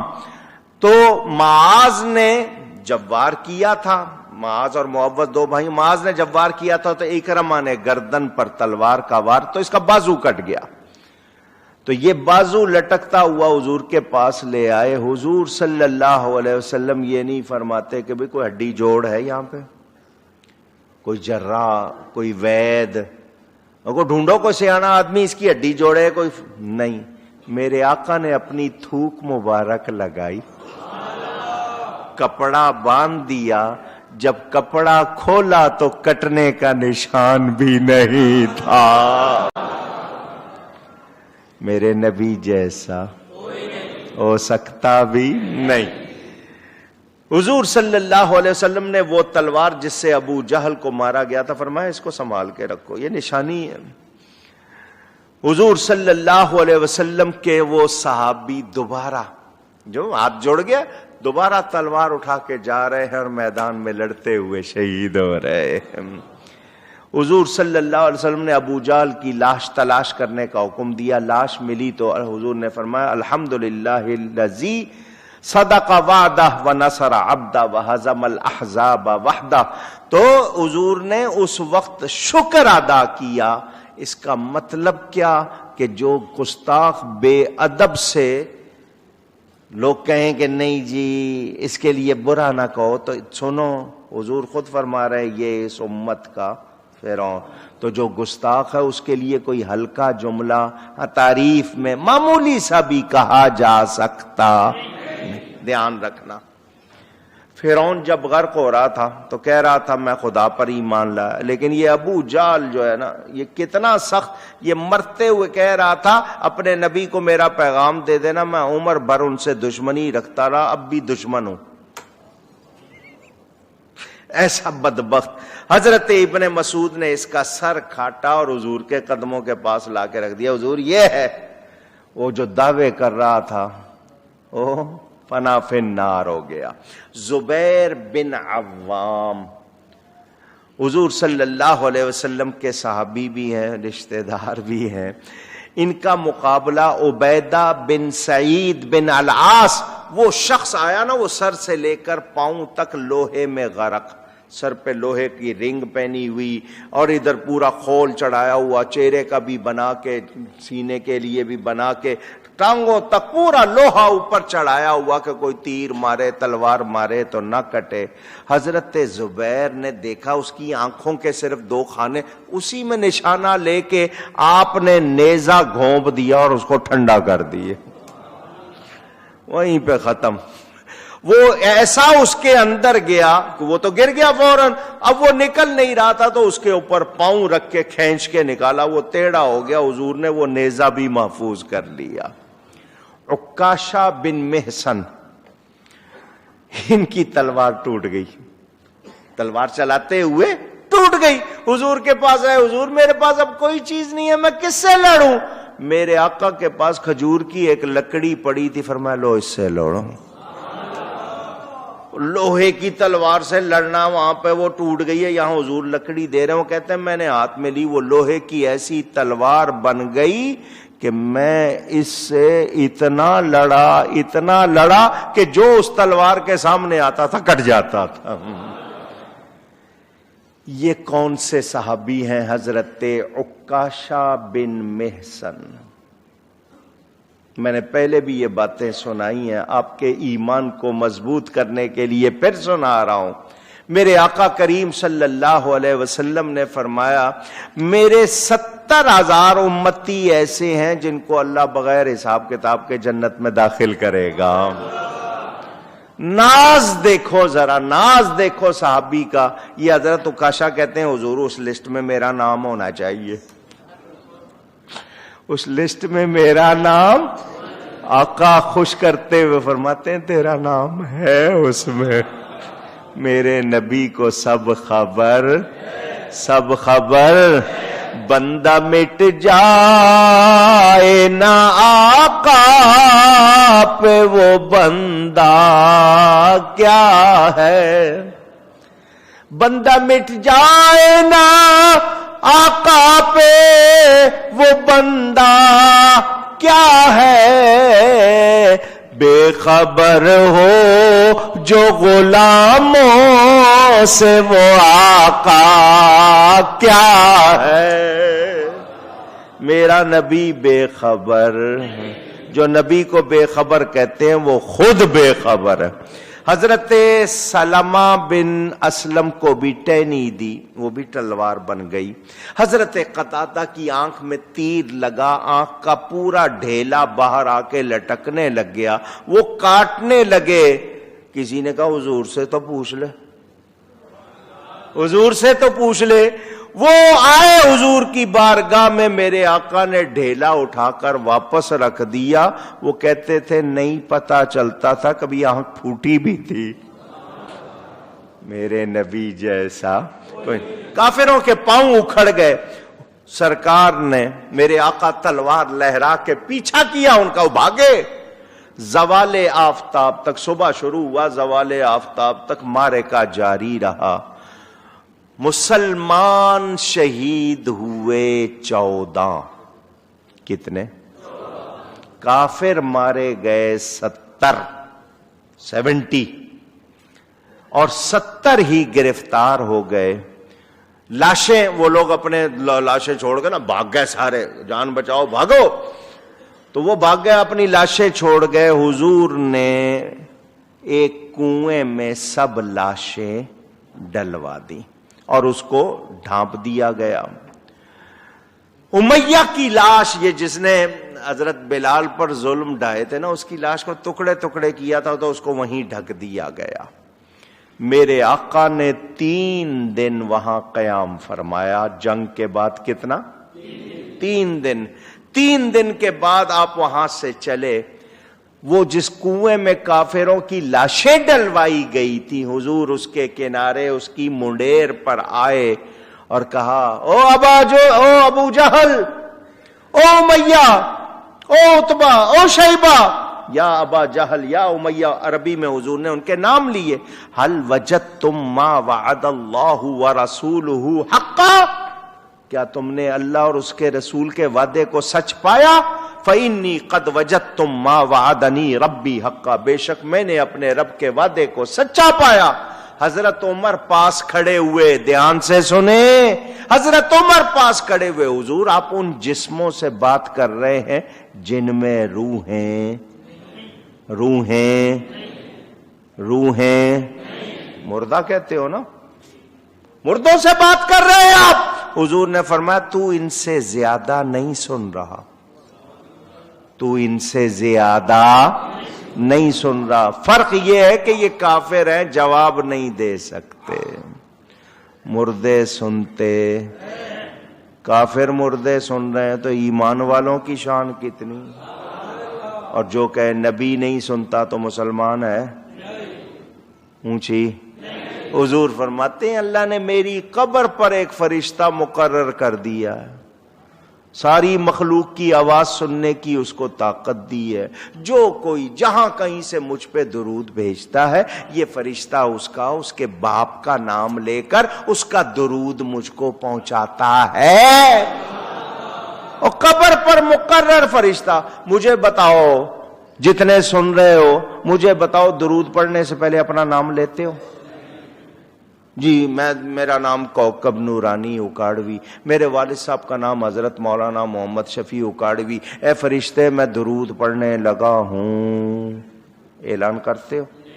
وہ فرشتہ دیکھ رہا ہے کہاں درود پڑھ رہے ہو، وہ اس کو آپ کا نام پتا ہے، آپ کے اصلی باپ کا نام پتا ہے، آپ کے الفاظ سن رہا ہے۔ لاؤڈ اسپیکر لگا کے پڑھتے ہو؟ مائک ہوتا ہے، اسپیکر ہوتے، منہ میں پڑھ رہے ہو، وہ سن رہا ہے۔ جب دربان جو قبر پہ مقرر ہے اس کی سماعت کا یہ حال ہے تو جس کی برکت سے اس کو یہ شان ملی اس آقا کا کیا حال ہے؟ اللہ اکبر۔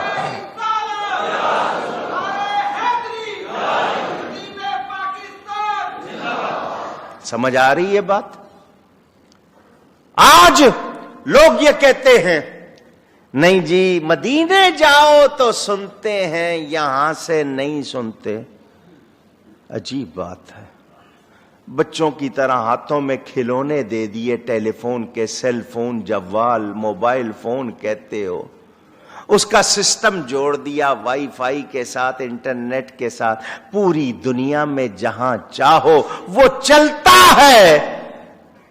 ایک بچے کو میں بتاؤں کہ یہ فون ہے، اس کا کنیکشن ہو جائے، جہاں جاؤ گے یہ چلے گا، وہ بچہ حیران ہوگا، اتنا سا فون انسان کا بنایا ہوا ایک سسٹم اینٹینا فٹ کیا ہے، یہ تو سب جگہ سنے گا، یہ تو سب جگہ دیکھے گا، یہ اس کی تو لوکیشن کہیں بھی لوکیٹ ہو سکتی ہے، اور نبی کی نہیں ہو سکتی، وہ کیا سوچے گا؟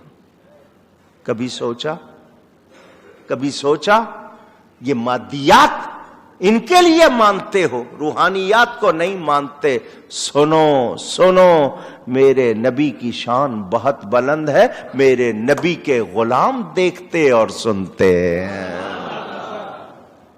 ان کے غلاموں کے غلام دیکھتے سنتے ہیں۔ تمہیں نبی پر شبہ ہے تو تم پھر نبی کے سچے ماننے والے نہیں ہو۔ اللہ ہدایت کی توفیق عطا فرمائے۔ سیدنا محمد۔ میرے دوستوں اور بزرگوں، میرا نبی سب کی سنتے، اللہ نے ان کو سننے کی طاقت، دور و نزدیک کے سننے والے وہ کان لالے کرامت پہ لاکھوں سلام۔ ادھر مکہ میں خبریں پہنچ گئیں کہ ابو جہل مارا گیا، عتبہ مارا گیا، شیبہ مارا گیا، ولید مارا گیا، امیہ مارا گیا۔ وہاں ابو سفیان اور دوسرے غم سے سارے بے حال۔ ابو رافع کہتے ہیں میں نے حالات سنائے کہ ہمارا مقابلہ سفید لباس میں ملبوس ان لوگوں سے جو ابلق یعنی رنگ برنگے گھوڑوں پر سوار سارے بالکل ایک جیسا رنگ نہیں، وہ زمین و آسمان کے درمیان صف در صف، ہم کیسے ان سے لڑتے؟ پورے مکے میں گھر گھر میں صفے ماتم بچھی ہوئی، عورتوں نے سر کے بال منڈوا دیے، نوحہ کر رہی ہیں، سینہ پیٹ رہی ہیں، ماتم 1 ماہ تک اس طرح کرتے رہے۔ پھر ان کو ہوش آیا ہم کیا کر رہے ہیں۔ 1 مہینے کے بعد ان کو ہوش آیا ہم کیا کر رہے ہیں۔ اس طرح تو مسلمان خوش ہوں گے، اس طرح تو مسلمان خوش ہوں گے۔ پھر انہوں نے یہ سینہ پیٹنا چھوڑا، انہوں نے کہا اپنے قیدیوں کے لیے فکر کرو جو تمہارے 70 بڑے بڑے لوگ قید ہو گئے ہیں۔ بدر کے 1 ہفتے کے بعد ابو لہب کو ایک پھنسی پھوڑا جو بھی آپ کہتے ہیں، موذی قسم کی نکلی۔ عرب اس کو بہت منحوس سمجھتے تھے، سب نے اس کے پاس آنا جانا چھوڑ دیا، تاکہ اولاد بھی۔ وہ بے کسی میں کئی دن تڑپ تڑپ کے مر گیا، 3 دن تک اس کی لاش بے گورو کفن پڑی رہی۔ کسی نے کہا یہ تمہارا اتنا بڑا سردار، تم اس کی تدفین بھی نہیں کر رہے ہو، بچوں کیا کر رہے ہو، تمہارا باپ تھا۔ ایک شخص نے اس کے بیٹوں کو کہا ہوش کرو، کہنے لگے ہمیں کہیں یہ بیماری نہ لگ جائے۔ اس نے کہا جو بھی کچھ ہے کرو۔ تو لکڑیوں سے نا، جس طرح بانس سے دور دور اپنے باپ کی لاش کو نا اس طرح دھکے دے دے کے ایک گڑھے میں گرا دی اور پتھر بھر کے اس کو بند کر دیا۔ یہ ہوا نبی کے گستاخ کا انجام۔ کس کا انجام؟ کس کا؟ یہ دنیا میں اور آخرت کا عذاب ابھی باقی ہے۔ حضور صلی اللہ علیہ وسلم جب مدینے سے روانہ ہوئے تھے، آپ کی شہزادی حضور صلی اللہ علیہ وسلم کی بیٹی حضرت سیدہ رقیہ بیمار تھیں۔ حضرت عثمان کی وہ زوجہ محترمہ تھیں۔ حضور نے حضرت عثمان کو ان کی تیمارداری کے لیے مدینہ میں ہی چھوڑ دیا تھا۔ حضور صلی اللہ علیہ وسلم بدر سے جب واپسی آئے مدینے سے کچھ پہلے زید بن حارثہ اور عبداللہ بن رواحہ کو آگے بھیجا، جاؤ مدینے جا کر فتح کی خوشخبری سناؤ۔ یہ دوپہر کے وقت پہنچے، انہوں نے مقتولین کے بارے میں بتایا، ابو جہل مارا گیا، عتبہ شیبہ ولید امیہ۔ لوگوں کو یقین نہیں آتا تھا، بچے خوشی میں دیوانے، نعرے لگائے لوگوں نے، ابو جہل کے مرنے اور ان کافروں کے مرنے پر خوشی منائی۔ یہ خبر جب مدینہ پہنچی، اس وقت حضرت سیدہ رقیہ کی وفات ہو چکی تھی، انہیں مدینہ منورہ کے قبرستان میں تدفین ان کی جا رہی تھی۔ منافق مان نہیں رہے تھے، مدینے والے منافقوں کو یقین نہیں آ رہا تھا ہمارا ابو جہل مارا گیا، اوئے اوئے اوئے۔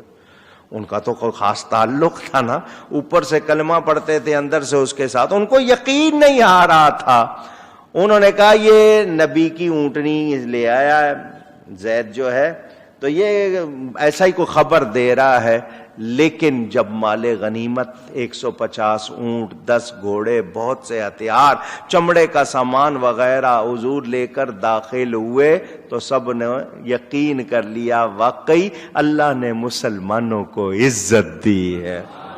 سبز پگڑیاں باندھے فرشتے آئے، سفید نورانی لباس پہنے فرشتے آئے اور مسلمانوں کی مدد کی۔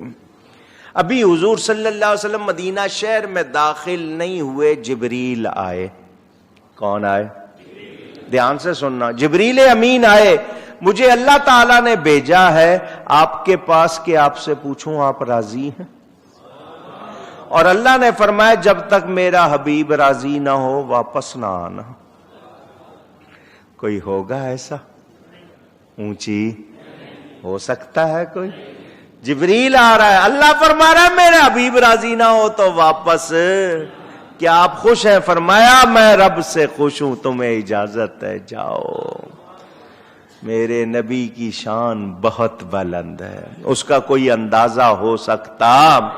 میرے آقا نے مدینہ منورہ پہنچ کر 70 قیدی فرمایا ان کی مشکیں کھول دو۔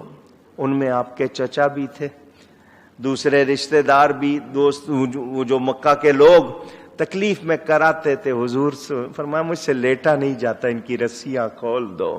سرکار نے مال غنیمت تقسیم فرمایا، سب کو برابر حصہ دیا۔ 2 قیدی عقبہ بن ابی معیط اور نضر بن حارث قتل کیا گیا۔ عقبہ مکہ میں یہ وہ شخص تھا جس نے حضور پر اوج ڈالی تھی، نماز پڑھتے ہوئے جانور کی اوج ڈال دی تھی، جس کو اوجڑی کہتے ہو۔ حضرت سیدہ فاطمہ زہرا نے اٹھائی تھی، سرکار سجدے میں تھے۔ دوسرا یہ نظر تھا، یہ گستاخ تھا۔ کیا مطلب؟ نبی کے گستاخ کے لیے معافی۔ جتنے سنی بیٹھے ہو مجھے ان کی آواز چاہیے، نبی کے گستاخ کے لیے کوئی معافی نہیں، یہ یاد رکھنا۔ رشتہ دار ہے جی، فلانا ہے جی، وہ بزنس کا تعلق ہے جی، زمانہ بدل گیا ہے جی، نبی کے گستاخ کے لیے مسلمان کے پاس کوئی رعایت نہیں ہو سکتی بھی نہیں، یہ سبق یاد رکھنا ہے۔ بچیوں نے دف بجائے، بچیوں نے دف بجائے، نبی کا استقبال کیا۔ حضور صلی اللہ علیہ وسلم نے سارے قیدی صحابہ میں بانٹ دیے، قیدی ہیں کھلاؤ پلاؤ ان کو، خیال رکھو۔ صحابہ خود کھجوریں کھاتے تھے، قیدیوں کو کھانا کھلاتے تھے۔ مسلمان ہے۔ آج جو حال ہو گیا وہ نہیں، میں جو اصل مسلمانوں کا حال سنا رہا ہوں۔ قیدیوں کے لیے حضور نے رائے مانگی، کیا کریں؟ حضرت ابو بکر نے کہا فدیہ لے لیا جائے، فدیہ لے کر ان کو چھوڑ دیا جائے، ان کے پیسے سے مسلمانوں کو تقویت ہوگی۔ حضرت عمر نے کہا سب کی گردنیں مار دیں، سب کو کاٹ دیں تاکہ آئندہ سر نہ اٹھائیں۔ حضرت ابو بکر کی رائے کو پسند کیا گیا، فدیہ لے کر رہائی۔ 4000 2000 1000 جس کے پاس کچھ بھی نہیں ہے اس کو ویسے چھوڑ دیا جائے۔ ابو العاص داماد تھے، انہوں نے ہار بھیجا جو حضرت ختیجہ نے اپنی بیٹی کو دیا تھا، یہ حضرت زینب کے شوہر ہیں۔ حضور نے دیکھا تو آپ کی آنکھوں میں آنسو آ گئے۔ بیوی کا ہار دیکھ کے صحابہ نے کہا حضور یہ ہار بھی واپس کر دیجئے، انہیں بھی چھوڑ دیجئے۔ یہ حضرت ختیجہ کے بھانجے تھے، ابو العاص مسلمان ہو گئے۔ فرمایا جو 10 بچوں کو لکھنا سکھا دے اس کو بھی رہائی مل جائے گی، تاکہ مسلمان لکھنا سیکھ لیں۔ حضور صلی اللہ علیہ وسلم کے چچا حضرت عباس بن عبد المطلب رضی اللہ تعالی عنہما قیدیوں میں آئے ہیں، اس وقت تک مسلمان نہیں ہوئے تھے۔ حضور نے ان سے فرمایا چچا تم بھی فدیہ دو، رہائی لے لو۔ انہوں نے کہا میرے پاس تو کچھ ہے نہیں۔ فرمایا مکہ سے منگواؤ، گھر سے منگواؤ۔ انہوں نے کہا کچھ ہے ہی نہیں۔ حضور نے فرمایا چچا گھر میں کچھ نہیں ہے؟ انہوں نے کہا نہیں۔ فرمایا جب گھر سے نکلے تھے میری چچی ام الفضل کو کمرہ بند کر کے سونے کی اتنی بڑی اینٹ دے کے آئے ہو یا نہیں؟ اتنی بڑی اینٹ دے کے آئے ہو؟ اور کہا تھا واپس آ گیا تو ٹھیک ورنہ یہ تیرے کام آئے گی۔ حضرت عباس کانپنے لگ گئے۔ جناب حضرت عباس پہ راشا ہوا تاری کہ پیغمبر تو رکھتا ہے دلوں کی بھی خبر ساری۔ خیال آیا مسلمان نیک و بد پہچان جاتے ہیں، محمد آدمی کے دل کی باتیں جان جاتے ہیں۔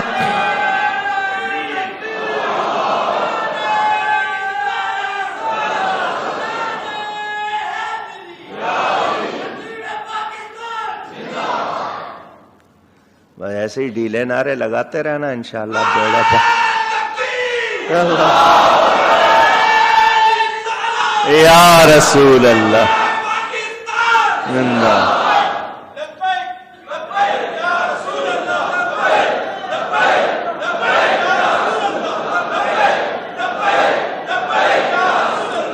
صلی اللہ علیہ وسلم۔ توجہ، حضرت عباس 300 میل کا فاصلہ، میں بند کمرے میں اپنی بیوی کو سونے کی اینٹ دے رہا ہوں، آپ دیکھ رہے ہیں؟ میں اس سے جو کہہ رہا ہوں آپ سن رہے ہیں، آپ واقعی اللہ کے سچے نبی ہیں۔ ایمان لا کر کہنے لگے، میرے ایمان لانے میں ایک تو یہ واقعہ، دوسرا ایک میں نے اس وقت دیکھا تھا جب بچپن کا دور تھا، زیادہ عمر کا گنتی کے لحاظ سے فرق نہیں، کہتے ہیں رات کا وقت، شام کا وقت ہوگا، کوئی دیر کا، میں آیا آپ کے پاس، آپ کے ساتھ آ کے لیٹ گیا، میں نے دیکھا کہ چاند ہل رہا ہے، چاند۔ میں اٹھ کے بیٹھا کہ مجھے چکر تو نہیں آ رہے، لیکن کوئی اور چیز نہیں ہل رہی تھی، چاند۔ اچانک میری نظر آپ کے ہاتھ کی طرف گئی، میں نے دیکھا جدھر آپ کی انگلی ہو جاتی تھی چاند بھی ادھر ہو جاتا تھا۔ حضور یہ نہیں فرماتے چچا مجھے کیا پتا، میں تو بچہ تھا، مجھے کیا پتا، نہیں، فرمایا ماں نے مجھے باندھ دیا تھا نا، کپڑے سے کس دیا تھا، تو میں رونا چاہتا تھا، چاند مجھے رونے نہیں دیتا تھا، مجھ سے کھیلتا تھا، مجھ سے باتیں کرتا تھا۔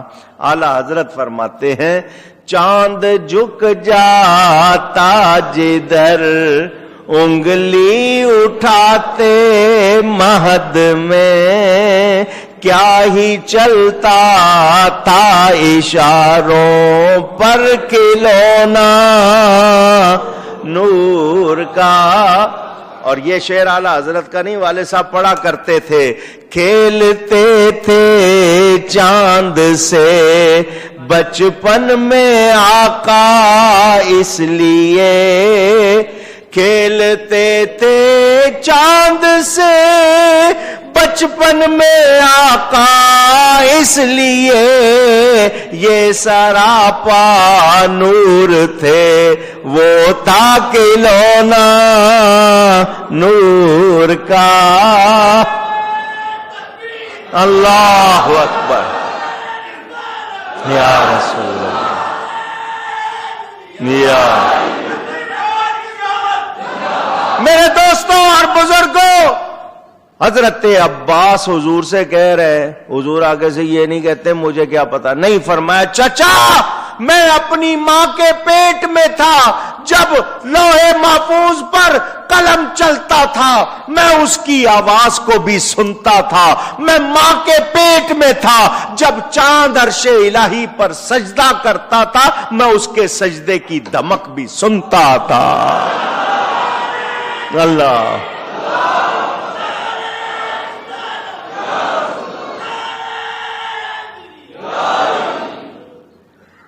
میرے آقا کی شان بہت بلند ہے، اللہ کا شکر ہے ہم ماننے والوں میں سے ہیں۔ چند افراد کو بغیر فدیے کے رہا کر دیا گیا۔ شہدائے بدر کتنے بتائے تھے؟ 14۔ اس میں سے 6 مہاجر اور 8 انصاری۔ برکت کے لیے نام لے رہا ہوں، دل میں کوئی اچھی تمنا کر لینا، ان شہدائے بدر کا نام لے کر دعا کی جائے قبول ہو جاتی ہے۔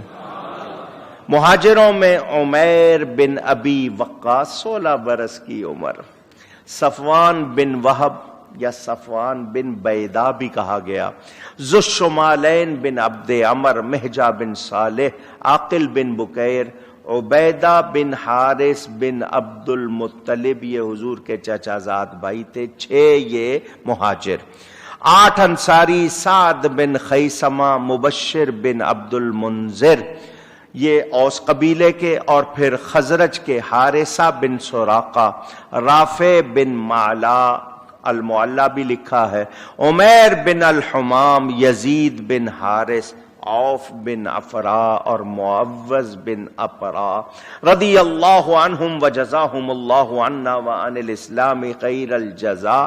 یا اللہ ان شہدائے بدر کا صدقہ حضور کی ساری امت کو بخش دے، اور خاص طور پر فلسطین، کشمیر، یمن، شام، عراق سے مسلمانوں کے دشمنوں کو دور کر دے۔ میرے دوستوں اور بزرگوں، عمیر بن وہب بت پرست، بڑا عیار، بہت چالاک، اپنے آپ کو بڑا وہ سمجھنے والا، کائیاں آدمی ہوں میں۔ مکہ میں میدان بدر میں سب سے پہلے اسی نے آگ کی یعنی جنگ کی چنگاری بڑھائی تھی، جنگ کی آگ اسی نے لگائی تھی۔ جب بھاگنے کا موقع آیا تو سب سے پہلے بھاگا بھی یہی، آگ میں وہ جنگ کی آگ بھی سب سے پہلے لگائی اور بھاگا بھی سب سے پہلے۔ امیہ بن خلف مارا گیا، اس کے بیٹے صفوان کا یہ دوست تھا۔ عمیر کا بیٹا قیدی تھا، عمیر بن وہب، میں نے آپ کو بتایا بڑا چالاک تھا، اس کا بیٹا قیدی تھا مدینے میں۔ صفوان کا باپ امیہ ٹکڑے ٹکڑے ہو چکا تھا، تو عمیر میں بھی اور صفوان میں بھی اندر ہی اندر مسلمانوں کے خلاف، نبی پاک کے خلاف آگ لگی ہوئی تھی۔ انتقام کے شعلے، عداوت کے، دشمنی کے شعلے اندر بھڑک رہے تھے۔ یہ کمرے میں بیٹھے دونوں ایک جگہ باتیں کرتے نا، اپنا درد بانٹ رہے تھے ایک دوسرے سے۔ عمیر نے کہا مجھ پر قرضہ بہت ہے، میں بال بچے والا ہوں، میرے پاس پیسے نہیں ہیں، اگر یہ مجبوریاں نہیں ہوتی نا تو میں مدینے جا کر نبی کے بارے میں اس نے جو لفظ کہا وہ میں کہہ سکتا۔ اس نے اپنا برا ارادہ ظاہر کر دیا۔ صفوان نے جب سنا کہنے لگا اچھا تو واقعی اتنا جوش رکھتا ہے، سن اگر تو ایسا کرنے پر تیار ہے تیرا قرض بھی میں دوں گا، تیرے بچوں کا عمر بھر کا خرچ بھی میرے ذمہ۔ اور دونوں نے ہاتھ ملا لیے۔ صفوان نے ایک خاص تلوار دی جس کو زہر کا کئی مرتبہ بجھاؤ دیا تھا، کہ تلوار کاٹے گی اس پہ وہ دھواں لگا ہوگا نا زہر والا، تو جب جسم پہ لگے گا تو زہر کا اثر بھی ہوگا، اگر تلوار کے کٹے سے نہیں مرے گا تو زہر کے اثر سے، تو اس لیے زہر کا بجھاؤ دیتے تھے۔ یہ عمیر وہ تلوار لے کر نبی کے معاذ اللہ قتل کے ارادے سے مدینہ آیا، اللہ مجھے معاف کرے۔ جب یہ آیا مسجد میں پہنچا، اونٹ بٹھایا، تلوار اس کے گلے میں تھے، حضور صلی اللہ علیہ وسلم مسجد میں انصاریوں سے بیٹھے باتیں کر رہے تھے۔ حضرت عمر نے اس کو دیکھ لیا، حضرت عمر نے اس کو وہ دیکھ کر چونکے کہ یہ شیطان تلوار کے ساتھ آیا۔ انہوں نے عرض کی حضور یہ غدار ہے، دھوکے باز ہے، اس سے ہوشیار، اس کو قریب نہ آنے دیجیے گا۔ میرے آقا نے فرمایا ادخلہ علیہ، اسے میرے پاس بھیج دو، اسے میرے پاس بھیج۔ وہ سامنے آ کے بیٹھ گیا، حضرت عمر اس پہ نظر رکھے ہوئے، دوسرے صحابہ بھی چوکنے ہو گئے کہ اس کے ہاتھ میں تلوار ہے۔ فرمایا کیسے آئے ہو؟ اس نے کہا جی میرا بیٹا آپ کے پاس قیدیوں میں ہے، میں فدیہ دے کے پیسے دے کے بچہ چھوڑانے آیا ہوں۔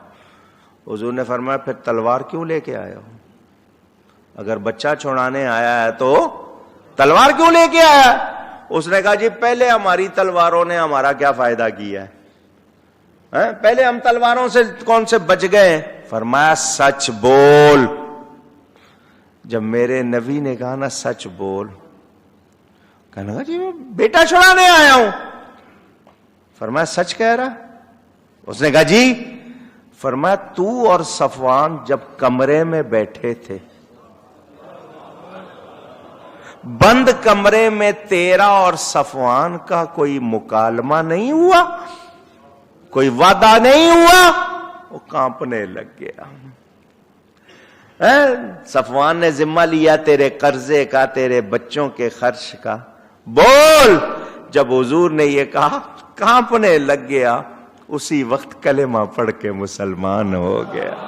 اور صفوان کو خبر بھیجی تجھے جو چاہیے دنیا میں کسی اور سے کرا لے، اب سن نبی کی طرف کوئی آنکھ اٹھائے گا تو پہلے مجھ سے ٹکرائے گا۔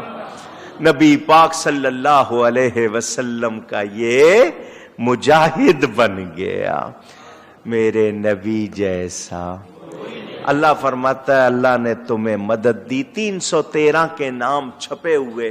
بہت سے لوگ 17 رمضان کو وہ 313 نام 2 رکعت پڑھتے ہیں اصحاب بدر کے ایصال ثواب کے لیے.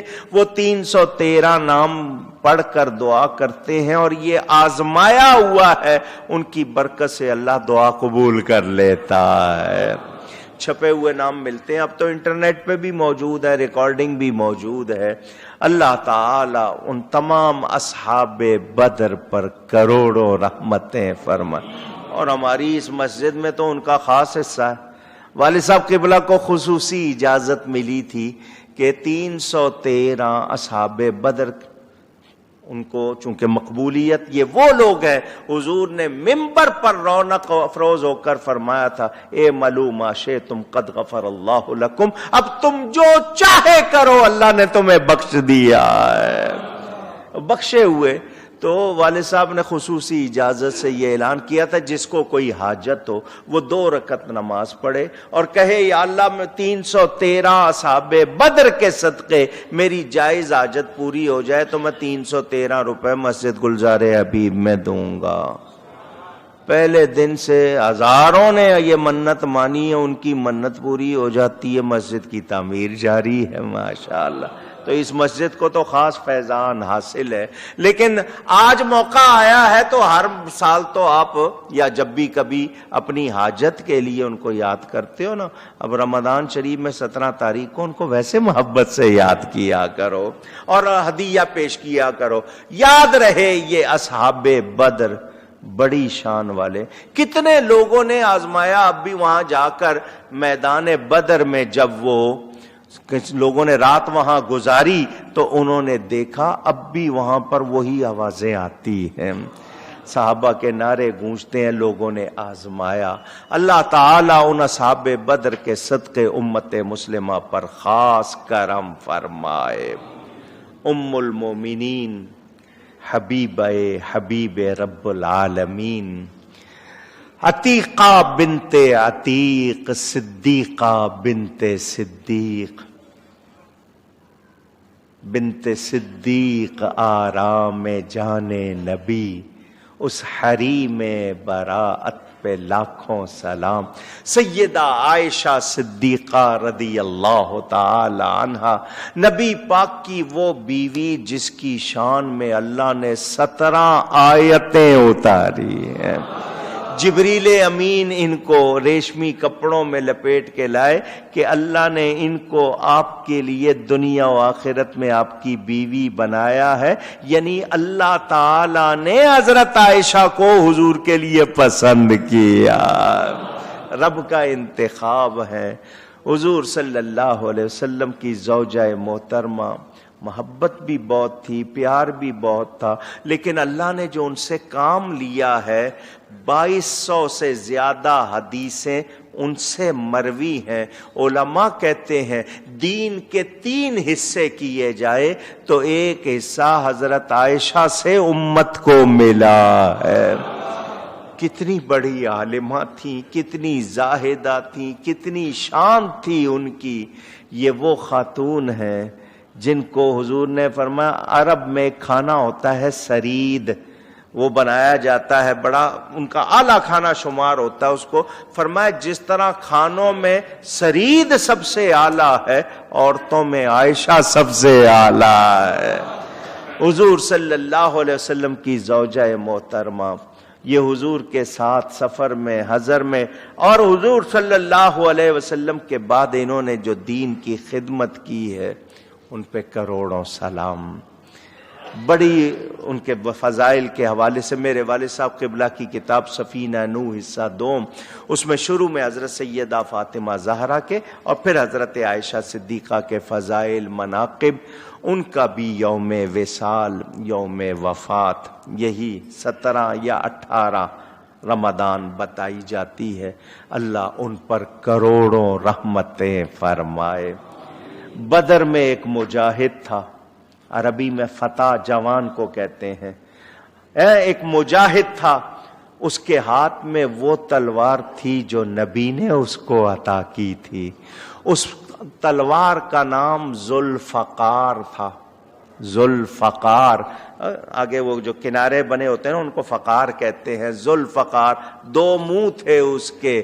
جب وہ تلوار چلاتا تھا غیب سے آواز آتی تھی، لا فتح الا علی لا سیف الا ذوالفقار. یہ حضرت علی نبی پاک کے چچا زاد بھائی بھی ہیں، داماد بھی ہیں، حضور کی بارگاہ میں پلے بڑے ہیں.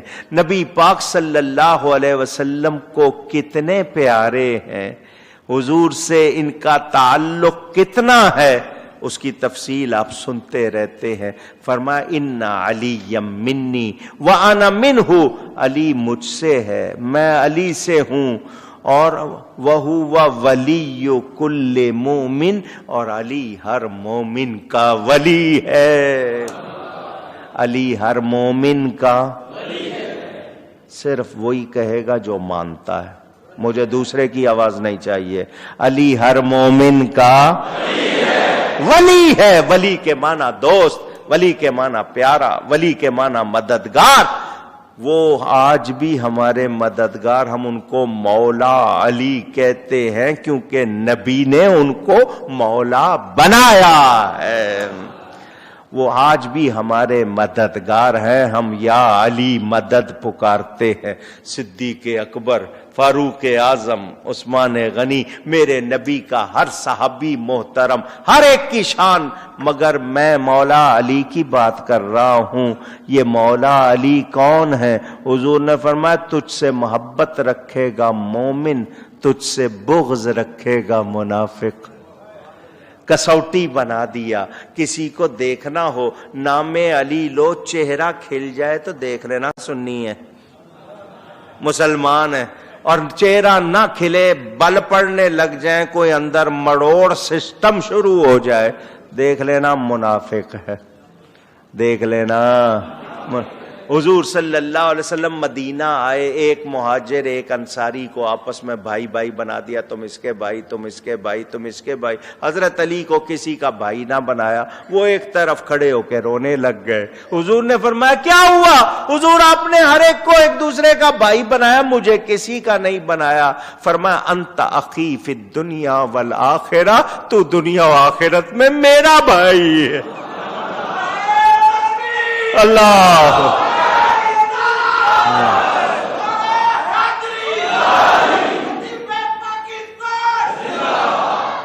میں غلام میں صدیق اکبر، حضرت ابو بکر کو صحابہ میں افضل مانتا ہوں، مگر غلام علی بھی ہوں. مولا علی سے محبت میری گھٹی میں ہے. کوئی مولا علی کی گستاخی کرے مجھ سے برداشت، کسی صحابی کی گستاخی کرے میں برداشت.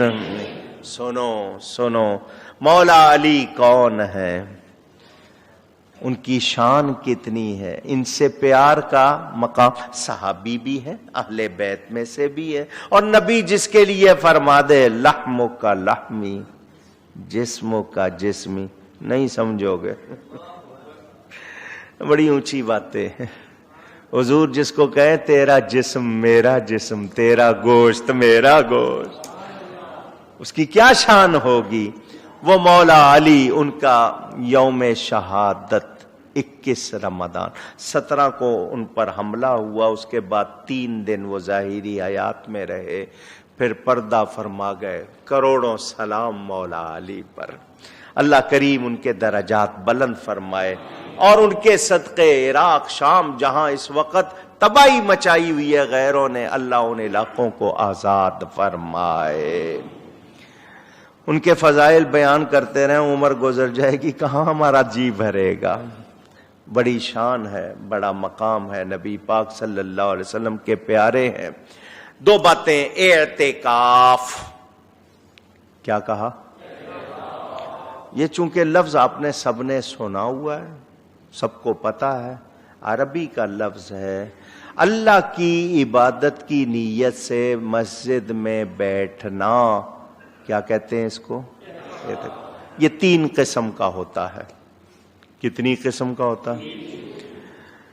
یا تو واجب ہوگا، یا سنت موقدہ، اور یا مستحب. واجب کیسے ہوگا؟ آپ نیت کر لیں میرا فلاں کام ہو جائے میں اعتکاف کروں گا، تو وہ واجب نہیں تھا، آپ نے اپنے اوپر واجب کر لیا، اس کو واجب کہتے ہیں۔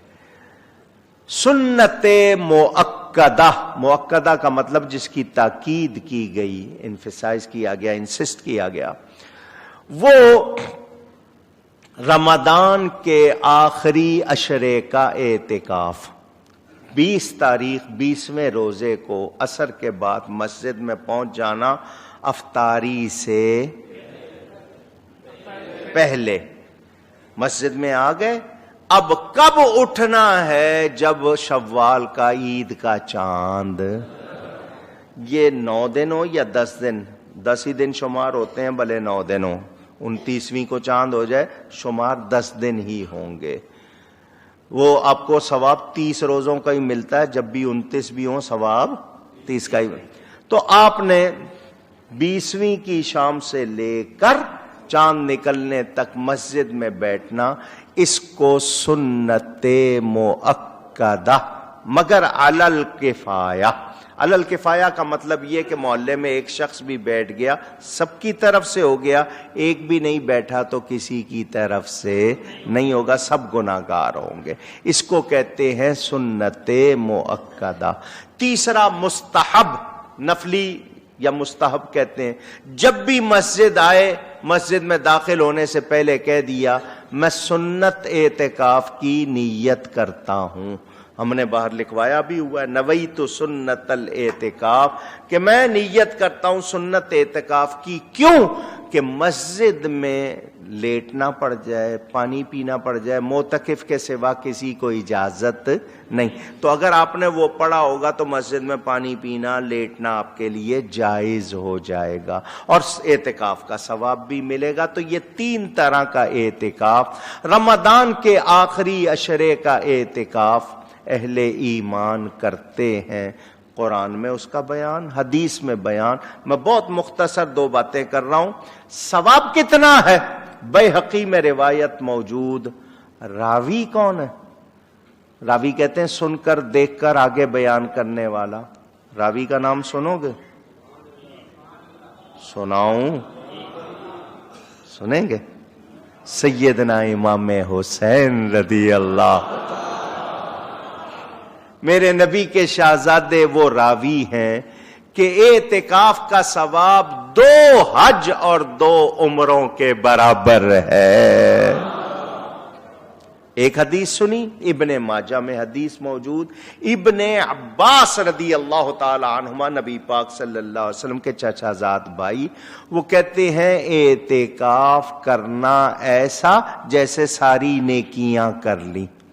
جب مسجد میں آئے ہوئے تو ساری نیکیاں ہو گئی نا، شب قدر بھی ملے گی، قرآن کا ثواب، نماز کا ثواب، ہر وقت مسجد میں رہنے، ساری نیکیاں کر لی۔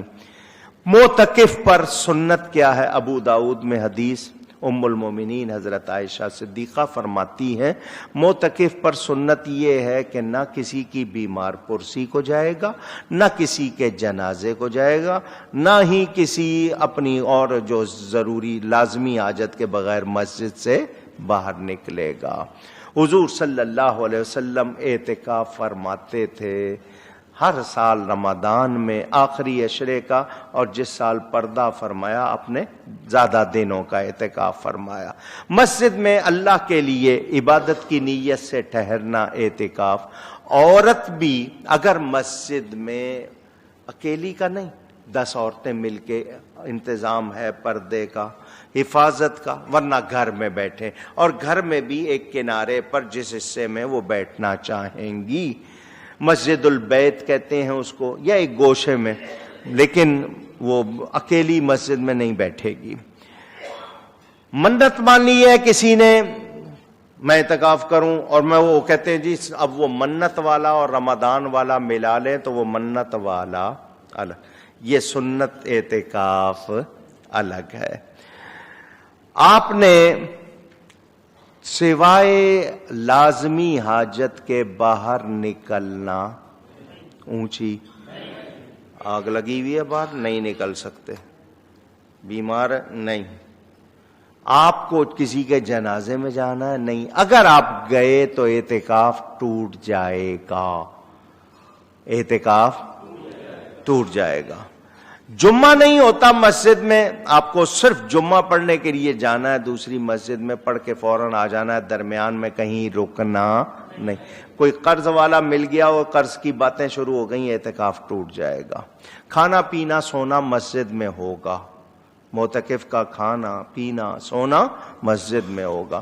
تلاوت کرے، ذکر الہی کرے، درود شریف پڑھے، حدیث پڑھے، علم دین سیکھے، جانتا ہے تو سکھائے، درس تدریس کرے، کچھ لکھنا ہے نیکی کی بات، کتاب لکھ رہا ہے دین کی، تحقیق کر رہا ہے وہ کرے، بری باتوں سے بچنا ہے، خاموش رہے، اگر اچھا نہیں بول سکتا تو خاموش رہے، لیکن برائی کی بات کرنے کی اجازت اونچی۔ یہ آپ کو بنیادی طور پر باتیں بتائی ہیں۔ روزے میں کھانے پینے سے بچتے ہیں، اعتکاف میں ملنے جلنے سے بچتے ہیں۔ اب بچہ ماں کا پلو پکڑ لیتا ہے، جب تک مجھے چیز نہیں دلاؤ گے میں نے چھوڑنا۔ آپ نے اللہ کا دروازہ پکڑ لینا، جب تک بخشش نہیں ملے گی میں نے جانا نہیں۔ یہ ہے اصل۔ تو ہر سال ماشاءاللہ لوگ اعتکاف بیٹھتے ہیں۔ اللہ تعالی ہم سب کو نیکی کی توفیق